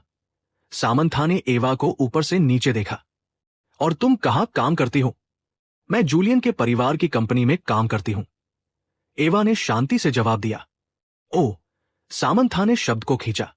तो तुम एक कर्मचारी हो? मेरी प्यारी लड़की, कोल परिवार की रात के खाने की मेज तक पहुंचने के लिए तुम्हारे पास कुछ प्रभावशाली कौशल होने चाहिए। अपमान तीखा और भद्दा था। एवा का चेहरा थोड़ा पीला पड़ गया। मैं कुछ बोलने ही वाला था, लेकिन एवा ने धीरे से मेरा हाथ दबाया। वह सामंथा को देखकर मुस्कुराई। तुम्हें गलतफहमी हुई है, सामंथा। मैं खुद नहीं आई। जूलियन मुझे यहां एक सोने की थाली में लाया है। उसने मेरे हाथ पर अपनी पकड़ मजबूत की। उसने कहा कि वह मेरे बिना काम ही नहीं कर सकता। सामंथा का चेहरा पीला पड़ गया। इस बातचीत को देख रहे रिश्तेदार सन्नाटे में आ गए। उन्हें इस शांत, सुंदर महिला से इतने तीखे जवाब की उम्मीद नहीं थी। मैंने एवा की ओर मुस्कुराते हुए गर्व महसूस किया। ये मेरी लड़की है। सामंथा पराजित होकर एक बहाना बनाकर चली गई। मैंने मेज के नीचे एवा को अंगूठा दिखाया। बहुत बढ़िया, बिल्कुल, उसने वापस फुसफुसाते हुए अपना सिर गर्व से उठाया। कोई भी बिना मजबूत हुए सीईओ नहीं बनता। शांति का पल। बाकी की शाम आसानी से बीत गई। सामंथा के असफल हमले के बाद किसी और ने एवा को चुनौती देने की हिम्मत नहीं की। जब पार्टी समाप्त हुई तो मेरे माता पिता ने जिद की कि एवा रात को यहीं रुके। बहुत देर हो चुकी है, हमारे पास बहुत सारे अतिथि कक्ष हैं। जूलियन के बगल वाला कमरा तुम्हारे लिए तैयार है। एवा झिझकी, लेकिन मेरी मां ने उसका हाथ पकड़ा और उसे ऊपर ले गई। मैं उनके पीछे मुस्कुराते हुए गया। बाद में उस रात नहाने के बाद मैं एवा के कमरे की ओर गया। जैसे ही मैं दस्तक देने वाला था, दरवाजा खुला। वह भी अभी अभी नहाकर निकली थी और कार्टून वाले पजामे पहने है थी। उसके बाल अभी भी गीले थे और उसका चेहरा ताजा और चमक रहा था। वह सीईओ से कम और एक पड़ोस की लड़की जैसी अधिक लग रही थी। क्या तुम यहां क्या कर रहे हो? वो चौंक कर हकलाने लगी। बस ये देखने आया था कि तुम सहज हो या नहीं। मैं ठीक हूं। तो मैंने अपने हाथ आपस में मले। मेरे कमरे का एयर कंडीशनर खराब लग रहा है। उसने आंखें झपकाई। और मुझे थोड़ी ठंड लग रही है, मैंने अपना सबसे दयनीय चेहरा बनाते हुए कहा। उसने मुझे कुछ सेकंड तक देखा, फिर उसका चेहरा धीरे धीरे बहुत लाल हो गया। उसने अपने होंठ काटे, फिर एक तरफ हट गई। ठीक है, तुम अंदर आ सकते हो, वो बमुश्किल सुनाई देने वाली आवाज में बुदबुदाई। मेरा दिल उछल पड़ा। मैं अंदर चला गया। उसका कमरा उसकी तरह मीठी खुशबू से महक रहा था। मैं तुरंत उसके बिस्तर पर गिर गया। आह, तुम्हारा बिस्तर मेरे बिस्तर से बेहद अधिक आरामदायक है। वो दरवाजे के पास खड़ी अपने हाथ मरोड़ रही थी। तुम यहां सो रहे हो? और कहां? मैंने अपने बगल की खाली जगह को थपथपाया। तुम मेरे साथ सो सकती हो। उसका चेहरा अब बिल्कुल तमतमा रहा था। मैं सोफे पर सो जाऊंगी। उसने एक तकिया उठाया और जाने के लिए मुड़ी। मैं उठा और उसे पकड़ लिया, उसे वापस बिस्तर पर खींच लाया। वो थोड़ा चिल्लाई और मेरी बाहों में गिर गई। उसका शरीर मुलायम और गर्म था। मत जाओ, मैंने उसके कान में फुसफुसाया। बस थोड़ी देर मेरे साथ रहो। उसने विरोध करना बंद कर दिया। उसका शरीर अभी भी तनाव में था, लेकिन उसने मुझे खुद से दूर नहीं धकेला। मैंने उसे पकड़ लिया, उसके बालों की साफ खुशबू को महसूस करते हुए शांति का एक ऐसा अनुभव किया जो मैंने पहले कभी नहीं जाना था। हम शांत अंधेरे में लेटे रहे, बस एक दूसरे को पकड़े हुए। कुछ देर बाद मैंने उसकी सांसों को गहरा और स्थिर होते महसूस किया। मैंने नीचे देखा। वो मेरी बाहों में सो चुकी थी, एक बिल्ली के बच्चे की तरह सिमटी हुई। उसके होठों पर एक हल्की, प्यारी मुस्कान थी। उसके शांत चेहरे को देखकर मेरा दिल एक ऐसे एहसास से भर गया जिसे मैं केवल खुशी कह सकता हूं। मैंने नीचे झुककर उसके माथे पर एक कोमल चुंबन लिया। शुभ रात्रि, मेरी सीईओ। नहीं, मेरी लड़की। परिवार से मिलने के बाद एवा और मैं आधिकारिक तौर पर एक साथ थे। मेरे माता पिता पहले से ही शादी की तारीखों के बारे में पूछ रहे थे। जब मैंने ये सवाल एवा के सामने रखा तो वो शर्मा गई और उसने कहा कि वो इसे मुझ पर छोड़ती है। मैंने तुरंत फैसला किया कि हम अगले महीने शादी करेंगे। इस खबर ने पूरी कंपनी में खलबली मचा दी। मार्क जॉनसन, हमारे हमेशा उत्साही प्रोजेक्ट मैनेजर, ने लॉबी में हमारा एक बड़ा पोस्टर लटका दिया जिस पर लिखा था, स्वर्ग में बनी जोड़ी। ये बहुत अजीब था, लेकिन मुझे पसंद आया। मैंने शादी की सभी तैयारियां खुद संभाली ताकि एवा अपने काम पर ध्यान केंद्रित कर सके। कार्यक्रम स्थल से लेकर पोशाक और पार्टी के उपहारों तक मैंने सुनिश्चित किया कि सब कुछ सबसे अच्छा हो। मैं उसे इस सदी की सबसे शानदार शादी देने जा रहा था।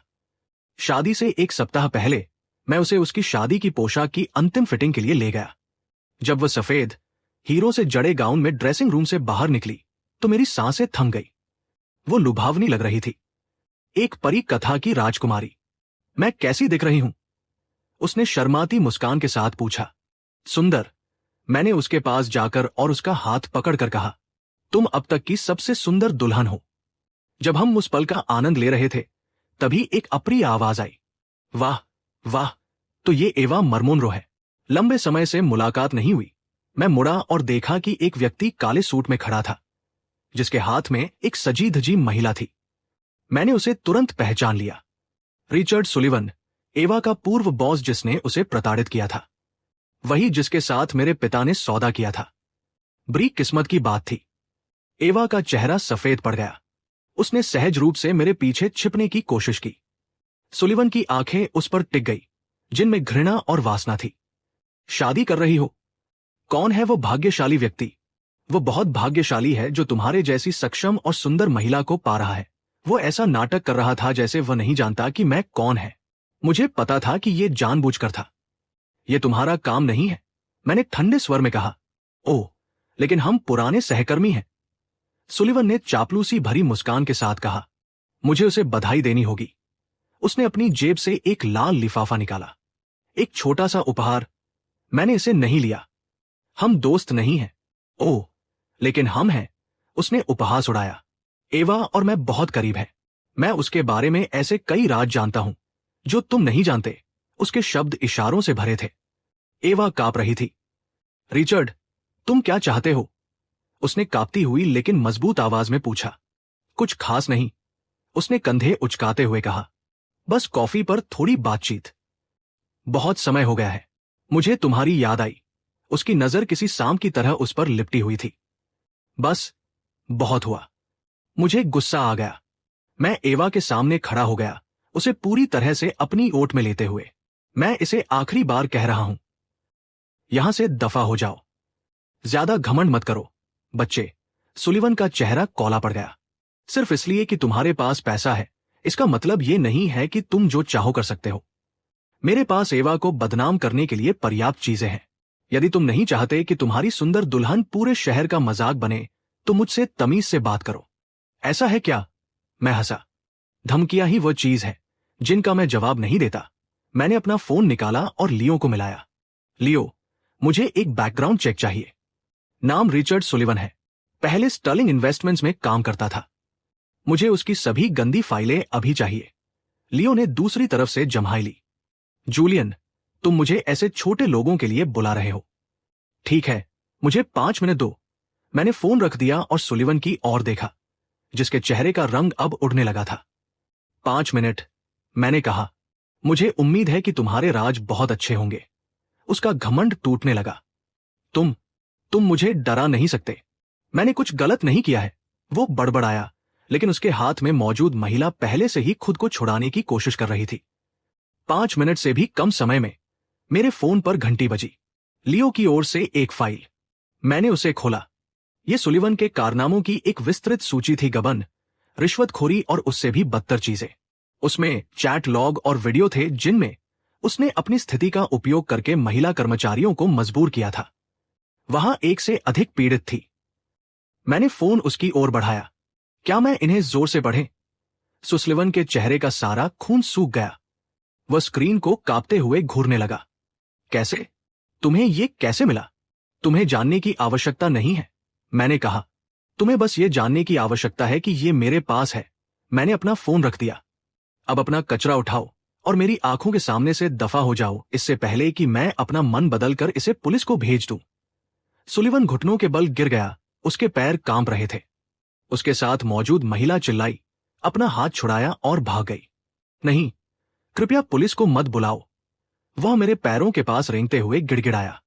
मैंने उसे लात मारकर दूर किया। दफा हो जाओ। वो अपने पैरों पर खड़ा हुआ और कुत्ते की तरह दुम दबाकर भागा। मैं वापस एवा की ओर मुड़ा। वो मुझे देख रही थी। उसकी आंखें लाल थी और आंसू छलकने वाले थे। मैंने उसे अपनी बाहों में ले लिया। सब ठीक है, मैंने उसकी पीठ थपथपाते हुए फुसफुसाया।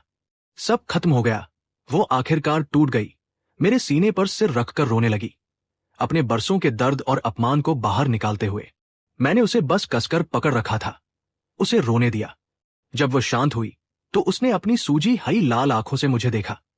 धन्यवाद, पगली लड़की, मैंने उसके आंसू पोंछते हुए कहा। तुम्हें मुझे धन्यवाद देने की आवश्यकता नहीं है। मैं तुम्हारा पति हूं और मैं कभी किसी को तुम्हें चोट नहीं पहुंचाने दूंगा। शादी समुद्र के किनारे एक पहाड़ी मैदान पर आयोजित की गई थी। मौसम एकदम सही था, खिली हुई धूप और ठंडी समुद्री हवा। मैं वेदी के अंत में खड़ा था। मेरा दिल एक ऐसी घबराहट से धड़क रहा था जो मैंने पहले कभी महसूस नहीं की थी। जब संगीत शुरू हुआ तो मैंने उसे अपने पिता के हाथ में हाथ डाले धीरे धीरे मेरी ओर बढ़ते देखा। अपने सफेद गाउन में, अपनों घूंघट से छनकर आती धूप के साथ, वो अब तक की सबसे सुंदर चीज थी जो मैंने देखी थी। उस पल में मुझे पता था कि मैं इस धरती का सबसे भाग्यशाली व्यक्ति हूं। उसके पिता ने उसका हाथ मेरे हाथ में रख दिया। बेटे, मैं तुम्हें अपना सबसे कीमती खजाना सौंप रहा हूं, उन्होंने भारी आवाज में कहा। यदि तुमने कभी उसे चोट पहुंचाई तो मैं तुम्हें छोड़ूंगा नहीं, मैं वादा करता हूं। पीपा, मैंने एवा का हाथ दबाते हुए कहा। मैं अपना जीवन उसे प्यार और रक्षा करने में बिताऊंगा। हम अधिकारी के सामने खड़े हुए और अपनी प्रतिज्ञाएं साझा की। जूलियन कोल, क्या तुम एवा मोनरो को अपनी पत्नी के रूप में स्वीकार करते हो? बीमारी और स्वास्थ्य में, अमीरी और गरीबी में, प्यार और संजोने के लिए, जब तक तुम दोनों जीवित रहोगे? मैं स्वीकार करता हूं, मैंने अपनी आवाज को बुलंद रखते हुए कहा ताकि पूरी दुनिया सुन सके। और एवा मोनरो, क्या तुम जूलियन कोल को अपने पति के रूप में स्वीकार करती हो? बीमारी और स्वास्थ्य में, अमीरी और गरीबी में, प्यार और संजोने के लिए, जब तक तुम दोनों जीवित रहोगे? मैंने उसकी ओर देखा। उसने मुझे देखा। उसकी आंखें खुशी के आंसुओं से चमक रही थी। मैं स्वीकार करती हूं, उसने कहा। अधिकारी ने हमें पति पत्नी घोषित कर दिया। मैंने उसका घूंघट उठाया और उसे चूमा। उसके होंठ कोमल और मीठे थे। दुनिया हमारे आसपास तालियों और जयकारों से गूंज उठी। मैंने उसे गोद में उठाया और घुमाया। पत्नी, मैं चिल्लाया। पति, वो हंस पड़ी। अपने हनीमून के लिए हम किसी सुदूर द्वीप पर नहीं गए। मैंने अपना पुराना फोर्ड ट्रक निकाला और हम देश भर की एक बिना किसी योजना की सड़क यात्रा पर निकल पड़े। हमने उसके छोटे से गृहनगर, मेरे कॉलेज के परिसर और उनके बीच के अनगिनत स्थानों का दौरा किया। हमारे पास कोई योजना नहीं थी, कोई गंतव्य नहीं था। हम ट्रक के पीछे सोते थे, तारों को घूरते थे, घंटों बातें करते थे। उसने मुझसे कहा कि उसने पहले कभी इतना स्वतंत्र महसूस नहीं किया था। मैंने उससे कहा कि मैं भी ऐसा ही महसूस करता हूं। मेरा पूरा जीवन एक पहले से लिखी गई पटकथा जैसा था। स्कूल, विरासत, कर्तव्य, ये सब बहुत उबाऊ था। फिर वो आई, एक ऐसी शानदार रोशनी जिसने सब कुछ जीवंत और सार्थक बना दिया। एक महीने बाद हम शहर वापस आ गए। मेरे माता पिता पहले से ही पोते पोतियों के बारे में पूछ रहे थे। मुझे कोई जल्दी नहीं थी। मुझे पता था कि यह सही समय पर होगा। कार्यालय में बहुत कुछ नहीं बदला था। एवा अभी भी वही शक्तिशाली सीईओ थी, हालांकि अब लोग उसे एक नए सम्मान और के साथ देखते थे। आखिरकार वह चेयरमैन की पत्नी थी। मैं अभी भी वही चेयरमैन था जो ज्यादा दखल नहीं देता था। हालांकि मैंने आने वाले समय की उम्मीद में अपने कार्यालय में एक छोटा पालना अवश्य रखवा दिया था। एक दिन एक बोर्ड बैठक के दौरान एवा को अचानक उल्टी जैसा महसूस हुआ और वह कमरे से बाहर भाग गई। थोड़ी देर बाद वह मेरे कार्यालय में आई। उसके हाथ में एक लैब रिपोर्ट थी।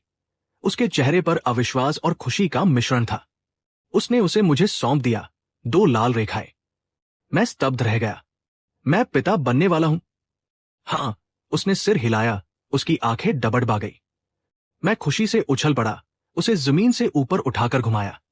ये अद्भुत है, तुम मेरी भाग्यशाली सितारा हो, एवा।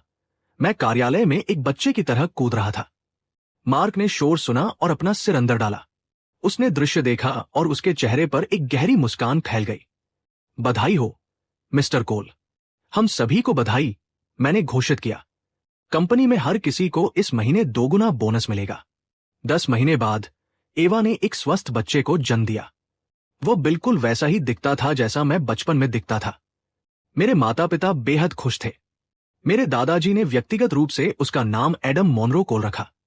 उन्होंने कहा कि वे आशा करते हैं हमारा बेटा अपनी मां की तरह बुद्धिमान बने और अपने पिता की तरह अपनी पत्नी को संजोना सीखे। उसके 1 महीने के उत्सव की रात को मैंने उसे अपनी बाहों में पकड़ रखा था, हमारे अपार्टमेंट की खिड़की के पास खड़े होकर। एवा मुझसे सटकर खड़ी थी और हम दोनों मिलकर शहर की चमकती रोशनी को देख रहे थे। जूलियन, उसने अचानक कहा, धन्यवाद। किस लिए? मेरे जीवन में आने के लिए और मुझे वो व्यक्ति बनने देने के लिए जो मैं हमेशा से बनना चाहती थी। मैं नीचे झुका और उसके माथे को चूमा, फिर हमारे बेटे के कोमल गाल को। मुझे भी, मैंने कहा। धन्यवाद, मेरा प्यार। तुम वो हो जिसने मेरा जीवन पूरा किया। बाहर शहर की जगमगाती रोशनी थी, अंदर मेरी पूरी दुनिया थी। यही मैंने सोचा